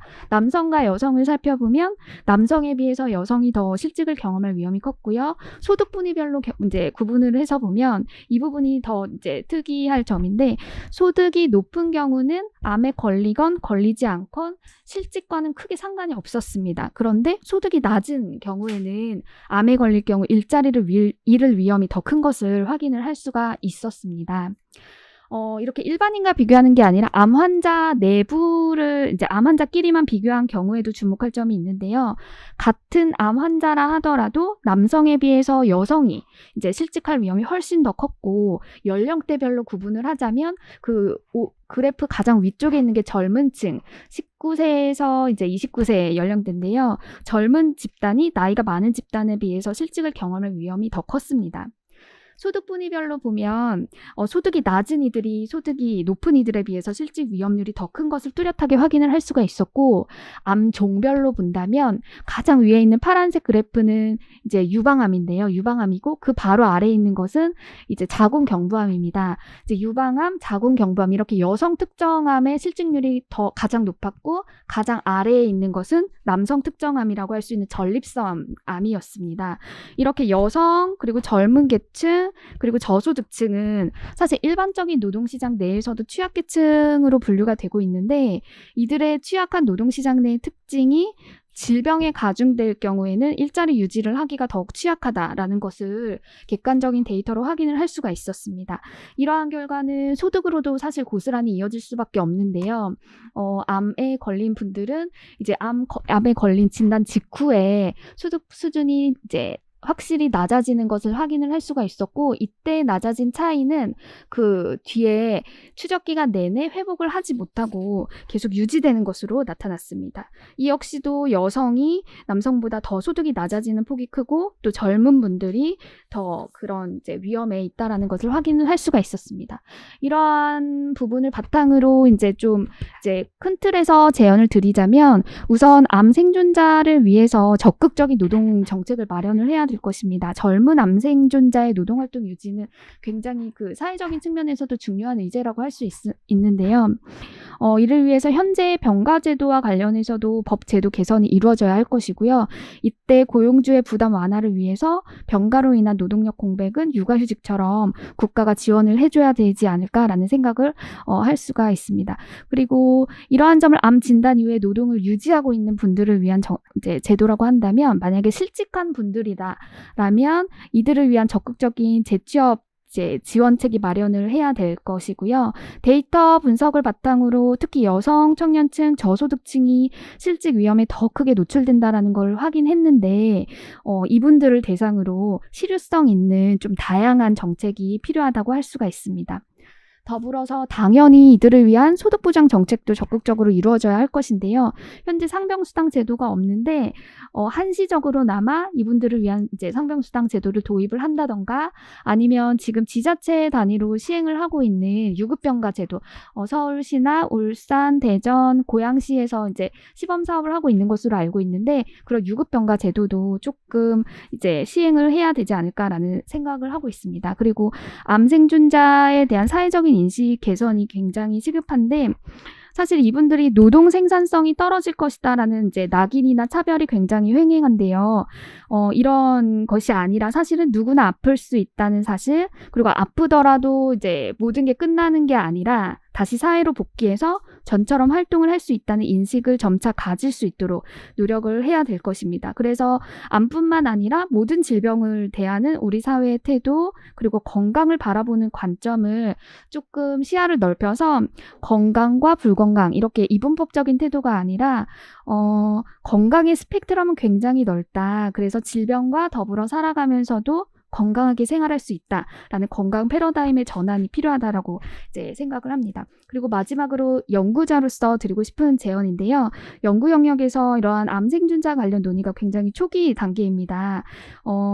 이러한 연구가 장기적으로 이루어질 필요가 있는데, 이에 대한 정책적으로 이제 지원이 필요하고, 또 데이터 분석을 하면서 느꼈던 그 한계가 굉장히 큰데요. 여러 그 데이터들을 연계할 수 있는 행정적인 지원도 굉장히 그 절실하다라고 이제 말씀을 드리고 싶습니다. 이상입니다.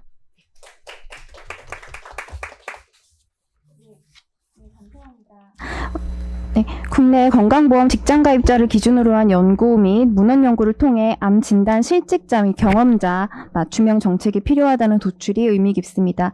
더불어 내년 발의 제한 예정이거나 기발의된 법안에 대한 필요성을 강조할 수 있는 시간이었습니다. 지금까지 고용과 복지의 관점에서 암 경험자의 사회 안정망 구축을 논의한 첫 세션을 함께 하셨습니다.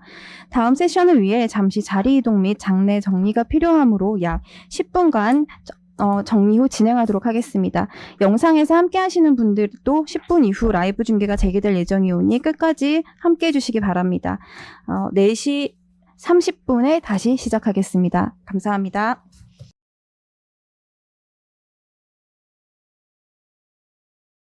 기다려주셔서 감사합니다. 지금부터 암 경험자의 일치료 병행 사회 도입을 중심으로 건강 취약계층 사회 안전망 구축을 위한 토론회의 두 번째 세션인 보건복지 여성 가족 관점에 관한 토론을 이어가도록 하겠습니다.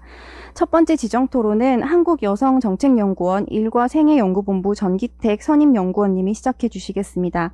전기택 한국여성정책연구원 선임연구원님은 2001년부터 성인지 통계 시스템 구축과 활용에 관한 연구를 시작해 오셨으며 일가정 양립 기반 강화와 한국의 여성 노동 정책에 관하여 오랜 연구를 해오셨습니다. 경력단절 여성특별법, 영유아보육법 개정 발의 관련 사회적 공감대 형성을 위한 연구의 필요성 및 제도적 검토 사항에 관하여 한국여성정책연구원 전기택 선임연구원님의 지정 토론이 있겠습니다. 종전과 동일하게 주어진 토론 시간은 7분입니다. 부탁드립니다. 예, 잘 들리시나요? 예, 안녕하세요. 저는 조금 전에 소개받은 한국여성정책연구원의 전기택입니다. 이미 저희 대표님께서 모두 앞에 세션에서 발표해 주신 것처럼 저희 주변에 암 경험자들이 상당히 많이 있습니다. 저를 포함해서 여러분들이 많이 이제 주변에 있으실 것 같은데요. 사실 주위에 있는 분들은 이제 정서적인 지지를 많이 보내드리는데, 오늘 사실 이 오늘 행사를 통해서 그 당사자들이 실질적으로 원하는 것이 무엇인지를 알 수 있는 그런 좋은 기회라고 생각이 됩니다. 그래서 이런 의미 있는 자리에서 제가 토론할 수 있는 기회를 주신 여러분께 감사를 드립니다. 특별히 오늘 대표님께서 주제에 발표해 주신 내용들을 보게 되면 상당히 여성의 관점에서도 상당히 의미 있는 그런 주제 발표를 해주신 것 같습니다. 저희들 PPT에도 지금 자료가 보일 것 같은데요. 저희들 자료 보시는 것처럼 이 남녀 암 발생 현황을 연령대별로 보면 남성과 여성이 좀 약간 다른 패턴을 보입니다. 그래서 보시는 것처럼 15에서 64세 전체 암 발생자 중에서 15에서 64세 연령대가 해당되는 인구의 비중을 보게 되면 여성들 같은 경우에는 한 10명 가운데 6명이 15에서 64세에 많이 이렇게 속해 있습니다. 근데 남성들 같은 경우에는 그 연령대에 속한 분들이 한 10명 중에 4명 정도가 되거든요. 그런데 특별히 여기서 제가 15에서 64세의 연령을 나눠서 본 거는 저 연령대가 통상적으로 OECD라든지 국제기구에서 고용률을 볼 때 보는 인구 집단들입니다. 그러니까 활발하게 이제 경제활동을 할 수 있는 그런 집단들이라고 생각하는 그런 통계적으로 그런 집단들이기 때문에 여성들 같은 경우는 이렇게 열심히 일할 수 있는 연령대에서 암을 경험하시는 분들의 비중이 상당히 높다라는 걸 저희가 알 수 있고요. 그러다 보니까 경력단절과 경력단절 이후에 재취업에 대한 그런 요구가 상당히 크게 나타날 수밖에 없는 거고, 그런 부분을 오늘 이 대표님께서 발표해 주심으로 인해서 저희가 기존에 취업 지원 서비스의 정부가 국민들에게 하고 있는 취업 지원 서비스의 사각지대를 저희가 찾아내는 그런 계기가 됐다고 이렇게 생각이 듭니다. 그래서 이후에 암 경험자분들, 특히 저희들이 오늘 논의하고 있는 여성 암 경험자분들의 재취업 서비스와 관련해서 좀 더 실효성 있게 정부가 서비스를 제공해 드릴 수 있는 그런 방안 중심으로 해서 제가 말씀을 드리겠습니다. 왜냐하면 사실은 대표님께서 이미 좋은 여러 가지 내용들을 발표해 주셨기 때문에, 그리고 상당히 풍부한 내용을 제안해 주셨기 때문에 그 부분에 대해서 제가 추가로 코멘트를 하는 것보다는 좀 더 실질적인 그런 제안을 해드리는 게 좀 더 의미가 있지 않을까, 그렇게 개인적으로 생각을 해봤습니다. 그래서 저는 크게 3가지 정도를 말씀드리려고 하는데요. 첫 번째로는 지금 이 전반부 발표에서 이제 대표님께서 발표해 주신 내용 중에 부처 간 역할 분담 팀 구성이라고 해서 이제 RTW 직장 복귀와 관련된 그런 제안을 주셨는데, 제가 보기엔 이게 일종의 여성 암 경험자의 재취업을 지원해주는 추진 체계의 그런 모습을 만들어 주신 것 같습니다. 그래서 실제로 이렇게 대표님께서 제안해 주신 이 추진 체계가 현실에서 얼마나 잘 구현될 수 있는지, 그걸 미리 한번 시범으로 한번 서비스를 한번 해보면 어떨까, 그런 생각이 듭니다. 그래서 예컨대 대표님께서 제안해 주신 여성가족부의 별도 코디네이터가 제안을 주셨는데, 그럼 실제 이분이 여성 암 경험자의 재취업 서비스를 지원해 주기 위해서 어떤 역량이 필요한지, 현장에서, 그리고 어떤 그런 전문 역량이 필요한지, 그리고 물리적으로 지금 RTW를 해야 되는 그런 코디네이터가 어디에 근무를 하는 게 좋을지, 예컨대 기존에 저희 지역에 있는 여성 세일센터에서 근무를 하는 게 좋은지, 아니면 대표님께서 제안해 주신 병원에 근무하고 계시면서 암 경험자들의 재취업을 지원해 드리는 게 효율적인지, 그런 구체적인 내용들을 저희가 한번 실험을 해보면 좋을 것 같고요. 그 다음에 실제로 이제 기존에 정부가 하고 있는 취업 지원 서비스가 나름대로 성과 관리를 하고 있는데, 현재 저희가 이 여성 암 경험자분들의 취업 지원 서비스를 하는 데서 기존의 성과 관리 체계가 얼마나 잘 부합하고 있는지, 그런 부분에 대해서 좀 검토를 하면 좋을 것 같습니다. 그리고 특별히 이 시범 사업은 저희가 알고 있는 그 경력단절 여성 등의 경제활동 촉진법에서 사실은 경력단절 여성을 상당히 포괄적으로 정의를 하고 있거든요. 그래서 이제 제가 이제 주에다 달아놨는데 그 상당히 포괄적으로 이 정의를 하고 있기 때문에 현재의 법 체계 안에서도 시범 조사는 가능하다고, 시범 사업은 가능하다고 생각이 됩니다. 그리고 두 번째로는 그 남녀 경험자에 대한 전국 단위 실태 조사를 실시를 했으면 좋겠습니다. 이 부분은 저희가 그 정책을 좀 더 세밀하게 만들기 위해서는 좀 더 대단위의 그런 당사자들 대상의 이 실태 조사를 통해서 욕구를 좀 파악할 필요가 있지 않나 하는 그런 맥락입니다. 그래서 이런 실태 조사를 결과를 이제 국민들에게 홍보함으로 인해서 여성 이 암 경험자에 대한 취업 지원 서비스에 대한 어떤 사회적인 그런 그 호응을 끌어내는데 중요한 그런 그 기초 자료로 활용될 수 있지 않을까 이렇게 생각이 듭니다. 그리고 세 번째로는 남녀 암 경험 취업 촉진 사무의 주무부처를 어디를 할 것인가에 대한 고민을 좀 했으면 좋겠습니다. 여기서 이제 제가 좀 사무라는 표현을 썼지만 간단하게 말씀을 드리면 남녀 암 경험자의 취업 촉진과 관련된 재취업과 관련된 서비스를 정부의 어느 부처가 총괄해서 관리할 것인가 라는 그런 그 고민을 저희가 좀 하면 좋지 않을까 생각이 듭니다. 사실 지금 저희가 오늘 발표 내용 중에는 이 취업 지원 서비스와 관련된 여성 암 경험자의 취업 지원 서비스와 관련해서 누가 총괄적으로 그 책임을 지고 어느 부처가 그걸 감당할 건지에 대한 그런 부분들은 명확하게 드러나지 않았기 때문에 구체적으로 부처에다가 그 역할과 권한을 부여해 줘야만 사실 그분들이 예산도 배치를 하고 그다음에 인력을 배치를 해서 그 암 경험자의 어떤 취업 촉진 업무를 좀 더 본격적으로 할 수 있지 않을까 그렇게 생각해 봤습니다. 예, 이상으로 토론을 마치겠습니다. 감사합니다.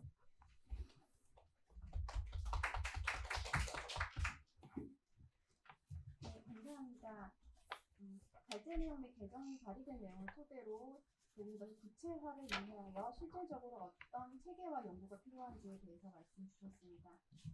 실천 가능한 대안을 말씀 주신 덕분에 검토할 사항이 더 풍부해진 것 같습니다. 네. 다음으로는 진료 예방 중심의 암에서 치료 이후의 삶에 대한 관리까지 국내 암에 대한 접근 확장의 의견을 전해주실 보건복지부 질병정책과 한상균 과장님의 질병 토론이 있을 예정이었으나 사정상 보건복지부 질병정책과 김우석 사무관님이 참석하셨습니다. 김우석 사무관님께서 전해주실 누구나 아플 수 있으니까 치료 이유가 두렵지 않은 사회에 대한 보건복지부 측면의 심도 있는 토론 기대합니다. 발언 이어주시기 바랍니다. 김우석 사무관입니다.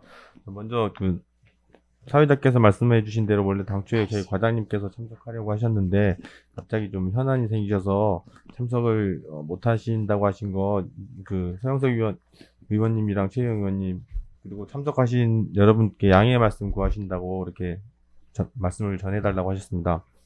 예, 저는 지금 이 암 생존자에 대해서 사실 그동안 저희 보건복지부에서는 치료와 예방 중심, 그 다음에 조기 발견 이런 쪽으로 진행을 해온 것이 사실입니다. 그러나 이제 최근에 한 2년 전, 3년 전부터 암 생존자 통합지지 사업을 저희가 이제 시범 사업을 진행해 오면서 이 치료 후에 생존자에 대해서 더욱더 관심이 필요하고 거기에 대해서 어떤 정책이 필요한지에 대해서 이제 본격적으로 논의를 하고 정책을 하게 되었습니다. 그래서 저는 저희 부에서 지금 진행하고 있는 암 생존자에 대한 통합 지지 사업에 대해서 간략하게 말씀을 드리겠습니다. 앞서서 여러분들께서 말씀해 주신 대로 암 환자는 지금 최근에 암 환자 10명 중 7명은 5년 이상 생존을 하고 있습니다. 그리고 우리나라 암 유병자 수는 200만 명에 달하고 있는 상황이고요.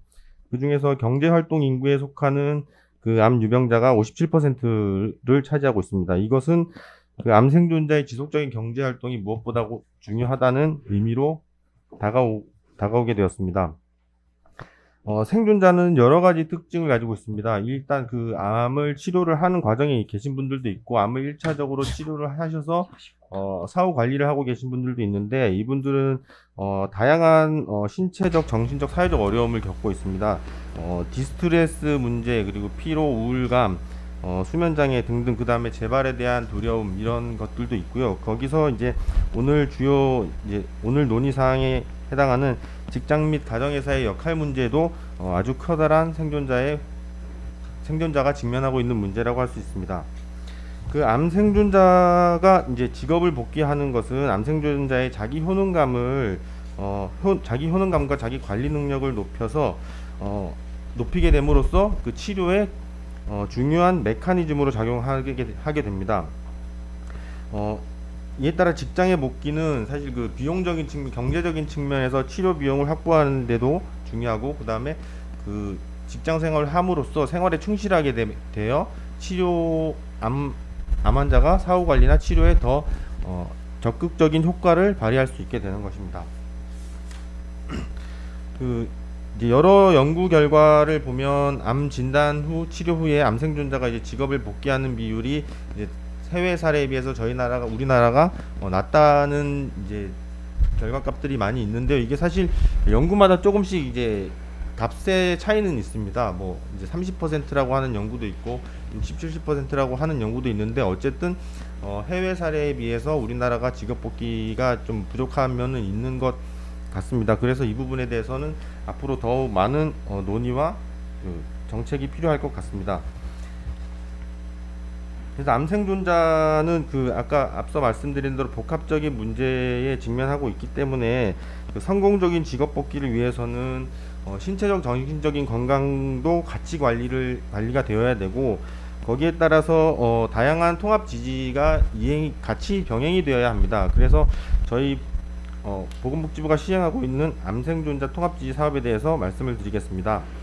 암 생존자 통합 지지 사업은 암관리법에 2021년 올해부터 이제 정식으로 시행이 되어서 암관리법에 규정이 되어 있습니다. 암 생존자와 가족의 건강 증진과 사회복귀를 도모하기 위해서 암 생존자에게 다양한 통합 지지를 해주는 사업을 말합니다. 17년부터 시범 사업을 실시해 왔고, 각 전국 권역의 13개소 권역 암생존자 통합지지센터가 지금 지정되어 있는 상황입니다. 암생존자 통합지지 서비스의 목표는 직면하는 각종 문제를 스스로 극복할 수 있도록 자기관리 능력을 향상하는 것이 가장 큰 목적입니다. 여러 가지 서비스를 이제 시행하고 준비하고 있는데, 저희가 지금 하고 있는 서비스에는 암생존자 개별적인 평가와 상담을 하고 있고, 그 다음에 체험형 자기관리 프로그램도 실시하고 있으며, 학교와 어린 청소년, 소아청소년에 대해서는 학교 복귀, 성인에 대해서는 직업 복귀 지원 프로그램을 실시하고 있습니다. 저희 암생존자 통합지지 사업에서 시행하고 있는 직업 복귀 프로그램에 대해서 간략히 말씀드리면, 계속해서 반복되고 있지만 그 직업생활 유지 및 직업복귀의 중요성을 암생존자에게 인식을 시키고, 각종 정보와 심리적 정서적 지지를 제공해서 자신감을 회복하고 사회복귀를 준비할 수 있도록 해주는 프로그램이라고 할 수 있습니다. 여기 지금 오늘 참석하신 조주희 박사님께서 기초연구를 해주셔서 그 연구를 바탕으로 프로그램을 작년부터 표준화 프로그램을 만들어서 작년부터 실시를 하고 있고요. 그거에 대해서는 생존자들의 만족도가 상당히 높은 상황입니다. 그래서 이런 다양한 암생존자 통합지지 사업을 그러면 어떻게 시행할 것이냐, 그러면 이 중장기적인 계획은 있느냐, 이게 이제 문제가 되는데, 저희가 이제 5년 단위로 국가암관리 종합계획을 수립해서 시행하도록 되어 있습니다. 그래서 올해 제4차 국가암관리 종합계획을 3월 달에 발표하였습니다. 여기에 그동안의 그동안 종합계획에는 암생존자에 대한 내용이 없었는데, 올해 종합계획부터 암생존자에 대한 과제를 추가하여 이제 시행을 준비하고 있습니다. 거기에 그 종합계획상의 암생존자 관련된 내용을 살펴보면, 사회적응과 복귀 지원이 더욱 필요한 암생존자를 대상으로 다양한 통합지지 서비스를 개발하고 제공을 강화하도록 하는 것이 목적입니다. 이를 위해서 최근에 많이 이제 회자되고 있는 ICT나 AI 등 첨단 기술을 활용해서 맞춤형 건강관리 서비스를 개발을 하고 이를 통해서 암생존자의 건강관리에 대한 어려움을 해소하고자 합니다. 그리고 암생존자가 이제 지역사회에서 지역사회의 많은 자원과 프로그램 그리고 정책들을 활용해서 스스로 암관리도 하고 지원을 받을 수 있도록 다른 의료 돌봄 서비스와 그리고 지역사회 암생존자 가족 지원을 연계해서 단계적으로 암생존자 통합지지 사업을 강화하도록 할 예정입니다. 그래서 이를 위해서 지자체 특화 사업을 개발하고 그다음 민간단체나 기업 등 그리고 기업 등과 협력해서 암생존자 지지 사업을 연계를 활성화하고자 합니다. 그리고 이거에 대해서 이제 전문적인 전문가들의 의견과 조언을 얻기 위해서 국가암관리위원회 산하에 암환자관리 전문위원회를 만들어서 거기서 암생존자에 대한 정책과 이런 것들에 대해서 논의를 하고자 합니다. 그 암관리 종합계획에 들어가 있는 암생존자 통합지지 사업을 이제 추진을 하기 위해서 지금까지 이제 시범 사업으로 운영하던 암생존자 통합지지 센터를 올해 하반기에 이제 정식으로 지정을 할 예정입니다. 지금 현재 지정되어 있는 13개소가 아마 그대로 이어서 그 사업의 연속성을 위해서 그대로 이어서 할 것 같고요. 그렇다고 해서 그쪽에서 무조건 해야 되는 건 아니고 저희가 그동안의 시범 사업에 대해서 평가를 하고 그거에 대해서 보완할 점이 있는지 그거에 대해서는 구체적으로 논의를 할 예정입니다. 그리고 아까 앞서서 발표자께서 말씀을 해주셨는데 많은 연구, 암생존자에 관련된 많은 연구와 이제 실태조사 등이 필요하다는 말씀을 하셨는데 그거에 대해서는 저희는 이제 적극적으로 동의를 하고요. 이 부분은 사실 우리 정부 단위에서 다뤄진 거는 아직 그렇게 오랜 기간이 지나지 않은 거라 이제 부족한 부분이 많은 상황이고 앞으로 계속해서 보완해 나가야 될 부분이라고 생각합니다.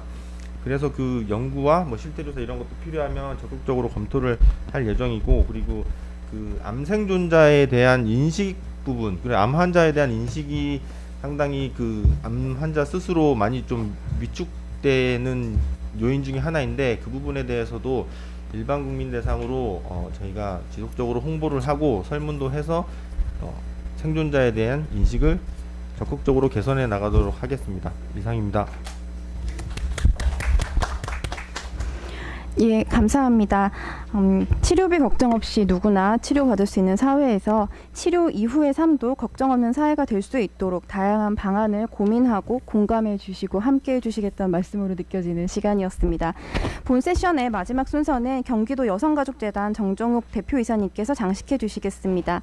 암이라는 질병이 여성의 가족 내 역할과 여성이 갖는 육아 및 보육의 특수성을 토대로 필요한 정책의 제안과 가족과 아동의 관점을 강조한 지정토론입니다. 정종욱 대표이사님은 제8대 경기도 가족 여성연구원 원장에 이어 대표이사로 활동하고 계십니다. 정 대표이사님은 경기도 인구정책조정위원, 경기도 성평등위원을 역임한 보육, 아동 및 가족 분야의 다양한 현장 경험과 혁신적 경영 마인드를 갖춘 전문가십니다. 대표이사님 발표 부탁드립니다. 안녕하세요. 제가 많은 토론회를 와봤지만 토론회 시작과 끝까지 우리 서영석 의원님과 최영 의원님께서 자리를 해주시는 것이 정말 감동스럽습니다. 제가 이 자리에 오게 된 배경은 서지연 이사장님과 사무국장님의 열정 때문에 저는 이 자리에 왔습니다. 많은 연구자들이 많은 관심과 또 전문가들이 와서 지금 2시간 동안 토론하는 과정을 쭉 지켜보면서 저희들이 현장에서 생각했던 암 환자, 특히 젊은 여성 암 환자에 대한 우리들의 관심이 어떤 것이었나에 대한 참 이렇게 숙연한 마음이 들었고요. 지금부터라도 우리가 그들과 함께 할 수 있는 그 무엇이 어디로부터 출발해야 되는가에 대한 이야기를 잠깐 저는 돌봄 분야를 통해서 말씀드리고자 합니다. 최영 의원님께서도 이미 영유아 보육법 개정안에 대해서 의견을 담아주셨고 제가 알고 있기로는 서영석 의원님께서도 돌봄 전체 체계에 대해서 대단히 관심이 많으신 분이시라고 알고 있습니다. 그렇기 때문에 끝까지 자리를 해주신 거라고 생각하고요. 감사의 말씀을 저도 한마디 보탭니다. 오늘 토론회의 건강 취약계층의 사행 안전망 마련이라는 토론회입니다. 그 중에 저같이 여성가족재단에 책임을 맡고 있는 사람은 연구와 지원을 해야 될 수많은 내용들의 과정을 접합니다. 그러나 특별히 암 환자, 젊은 여성 암 환자 이렇게는 오늘 처음 이렇게 자리를 함께 했습니다. 그들은 수많은 일들을 겪으면서도 가족 내에서 혼자 책임져야 하는 많은 짐들을 발 동동동동 굴르면서 안타까워하고 있음을 두 분을 통해서 제가 확인했습니다. 그래서 기꺼이 오겠노라고 했는데요. 네. 우리 사회가 아무리 성평등에 대한 이야기를 많이 한다 하더라도 가정 내에 돌봄 영역과 가족을 케어하는 부분에서는 현재는 아직까지는 여성들의 몫이 지대합니다. 그래서 여성이 병에 걸리면 그 집안의 환경이 모두 위기에 빠진다는 것은 사실입니다. 특별히 앞에서 많은 이야기 있었지만 우리 실제 이해 당사자들의 목소리를 들으면 그들은 암 진단을 받았을 때 자신의 몸에 대한 위기, 절망감보다 우리 아이들은 어떡하지? 우리 가족들은 이 마음부터 먼저 앞선다는 말을 제가 전해 듣기도 하고 저도 저희 가족 중에서 많이 두어 명의 가족 중에 암 환자를 보면서도 느꼈습니다. 이들에게는 그들의 치료보다는 그들을 돌봐야 하는 아이와 가족에 대한 특히 영유아나 초등 저학년에 있는 아이들을 어떻게 할 것인가가 가장 큰 문제라고 그들은 책임을 지고 부담을 느끼는 것 같습니다. 사례를 몇 개 주셨는데요. 그들은 우리 이제 본인이 암에 걸려서 아이가 어리니까 조건상 육아휴직을 아직 남아있는 것을 병가를 쓰지 않고 육아휴직으로 대체해서 1년을 쓰려고 했는데 그것을 회사가 알면서 규정 위반 아니냐라는 눈초리로 힐난을 받았다라는 이야기도 들었고요. 저는 그 문제를 들으면서 당연히 받아야 할 병가를 그들이 있어야 할 권리인 육아휴직을 대체하는데도 눈치를 봐야 하는 이 사회는 과연 어떤 사회인가 이런 걱정을 하기도 했습니다. 요즘 코로나 때문에 많은 어려움이 많잖아요. 그러면 갑자기 어린이집이나 유치원이 폐쇄됩니다.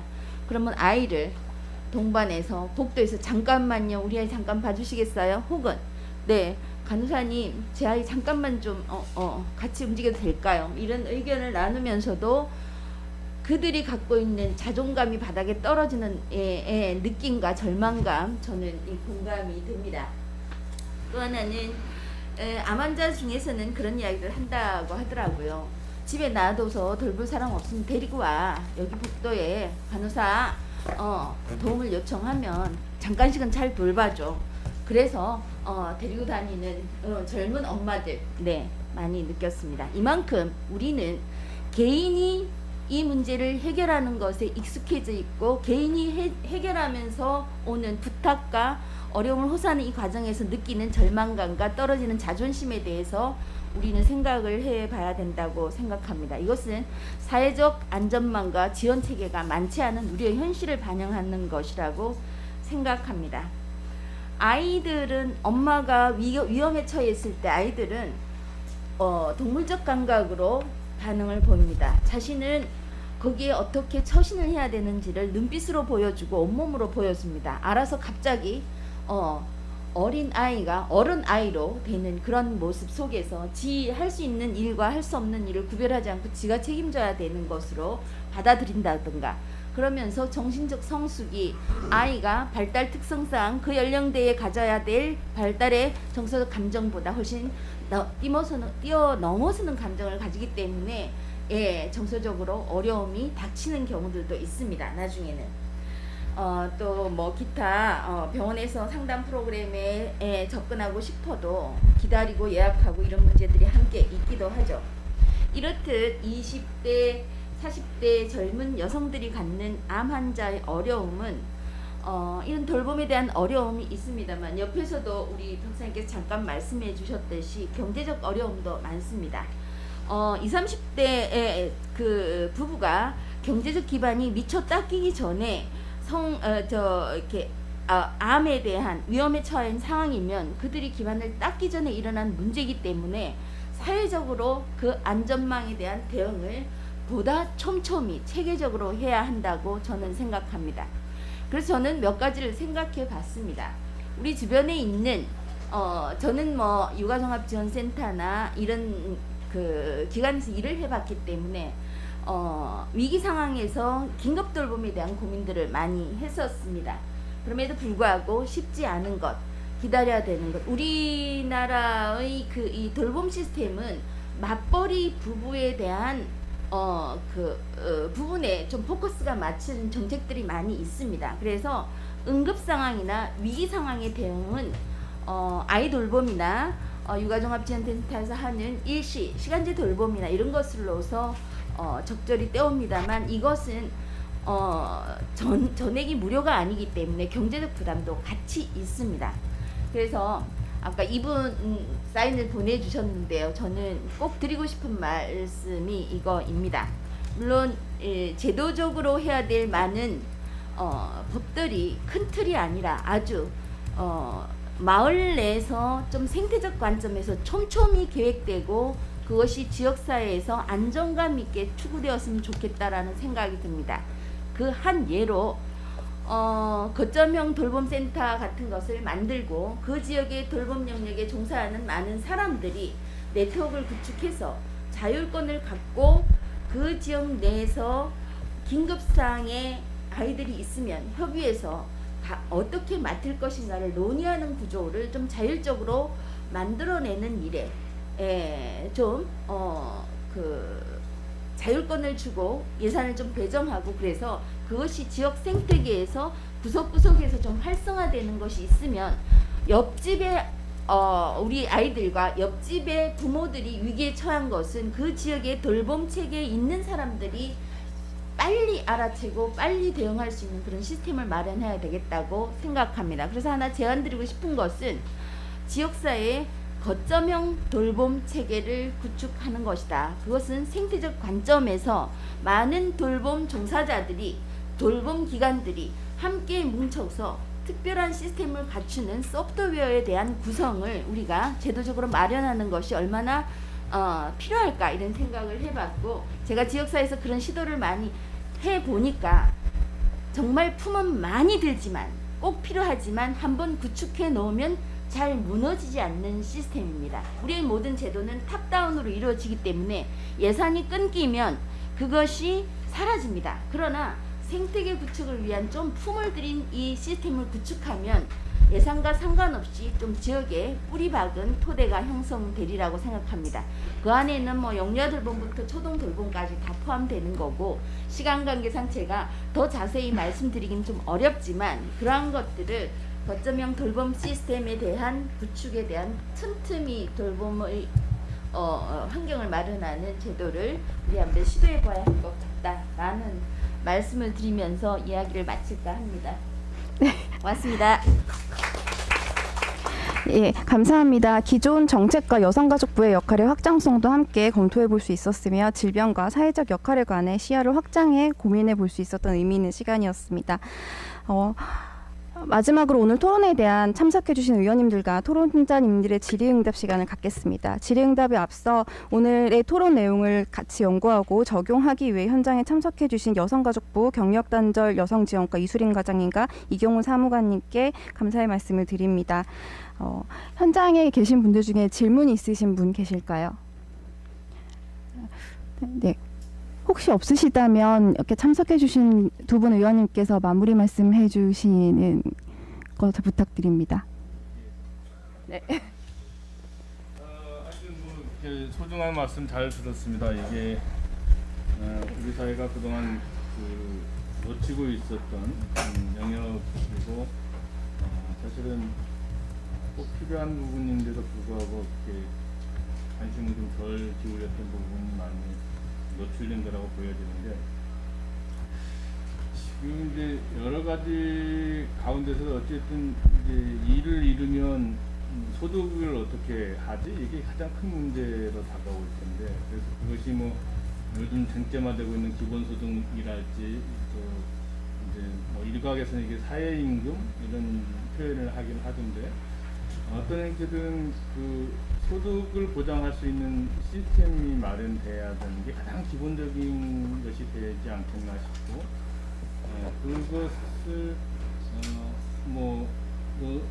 근로소득을 얻는 것이 일단 필요한 부분도 있지만 그보다 더 필요하기는 사회적 임금이 소득이 보장되는 그런 시스템을 갖는 게 필요하겠다. 그게 이제 제가 제안해 놓은 상병수당도 그 중에 하나일 테고 유급병가도 그 중에 하나일 테고 그러는 건데 그런 것들에 대한 아프고 난 다음에 시스템에 대해서 아무도 이제까지 고민해보지 않았고 아프면 무조건 잘리는 거고 파산으로 가거나 이렇게 되는 구조였기 때문에 우리 사회가 참 어떻게 보면 천박한 자본주의의 피해를 그대로 노출하고 있는 게 아닌가 이런 생각을 갖게 되는데 어쨌든 이번 기회에 또 앞으로 우리 사회에 던진 숙제는 이렇게 전 주기적으로 어떻게 우리 사회의 안전망을 잘 보완할 수 있을 것인가 하는 것들이고 사실은 작지만 큰 이제 시작이라고 생각이 되고 이것이 단순히 그동안의 우리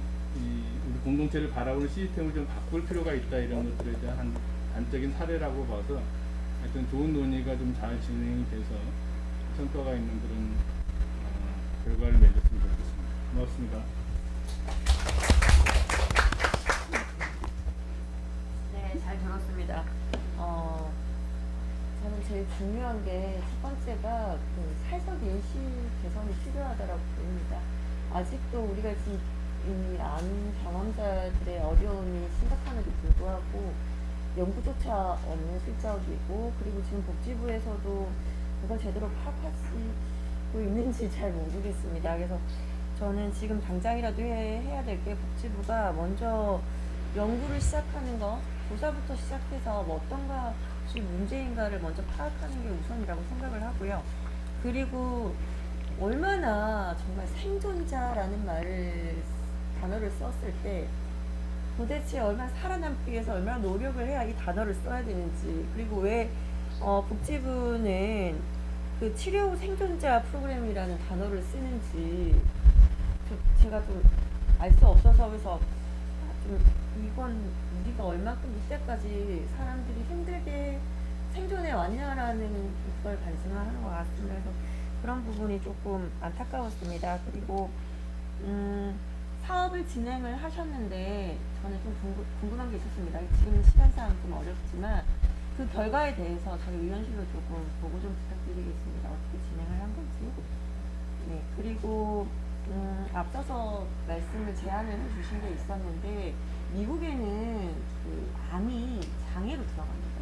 근데 우리나라는 그렇지 않기 때문에 사실 장애인의 의무 고용이 있지만 암 환자에 대한 의무 고용은 없습니다. 그래서 저는 이렇게 생각을 하면 제가 하고 싶은 게 이제 장애 등록을 없애버리면 우리가 사회에서 신체적이나 정신적인 어려움을 받으신 분들한테는 똑같은 서비스를 제공할 수 있다라는 것 때문에 아마 그거 등록제를 없애면 충분히 우리가 이렇게 질병이나 환자에 대해서 서비스까지 제공할 수 있지 않을까.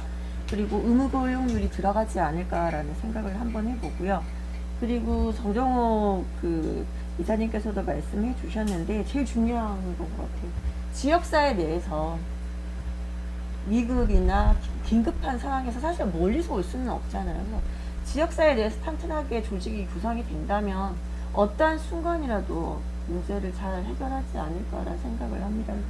거기에 대해서 지역사회 거점을 어떻게 할 건지도 이 복지부 질병정책과에서 조금 함께 고민해 주시면 좋지 않을까 싶습니다. 그래서 이렇게 중요한 문제가 좀 늦게 시작되긴 했지만 그래도 이 시작으로 앞으로 좀 더 나은 정책 만들어지고 해결책이 마련될 거라 생각을 하고 저도 열심히 노력하겠습니다. 감사합니다.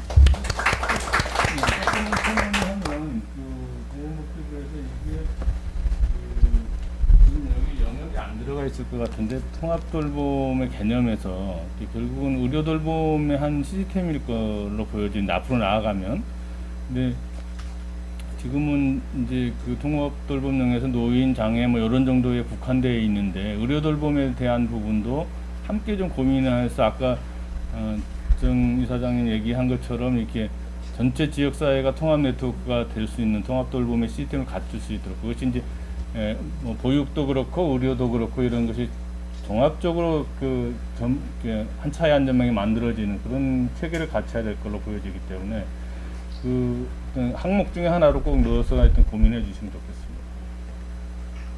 예, 감사합니다. 유튜브로 함께 참여해주신 분들께서 하신 말씀 전달해 드리겠습니다. 암 환자들의 노동, 직장 복귀는 경제적으로도 사회적으로 이익이고 환자 개인의 치료에도 긍정적으로 작용될 거라 생각되네요. 환우들의 사회복귀 지원 절실합니다. 국회에서 이를 뒷받침하는 입법 활동 부탁드립니다. 같은 메시지 전달해 드립니다. 네, 열심히 하겠습니다.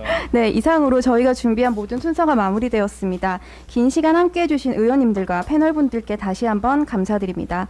또한 오랜 시간 함께 시청해 주신 시청자 여러분들께도 깊은 감사 말씀드립니다. 오늘 국회 토론회를 통해 질병의 경험이 약점이 되지 않는 사회, 치료 이후의 삶이 걱정 없는 사회를 위한 큰 첫걸음이 시작되었습니다. 이 자리를 주최해 주신 더불어민주당 김성주 의원님, 서영석 의원님, 비례대표 이수진 의원님, 최혜영 의원님들의 노고에 다시 한번 깊은 감사의 인사를 드립니다. 사단법인 쉼표는 본 토론회를 시작으로 지속해서 연구하고 논의하여 사회에 일치료 병행이 도입될 수 있도록 더욱 노력하겠습니다. 이상으로 국회의원 김성주, 서영석, 비례대표 이수진, 최혜영 의원이 공동 주최하고 사단법인 쉼표가 주관한 건강 취약계층의 사회 안정망 마련을 위한 정책 토론회를 마치도록 하겠습니다. 함께해 주셔서 대단히 감사합니다.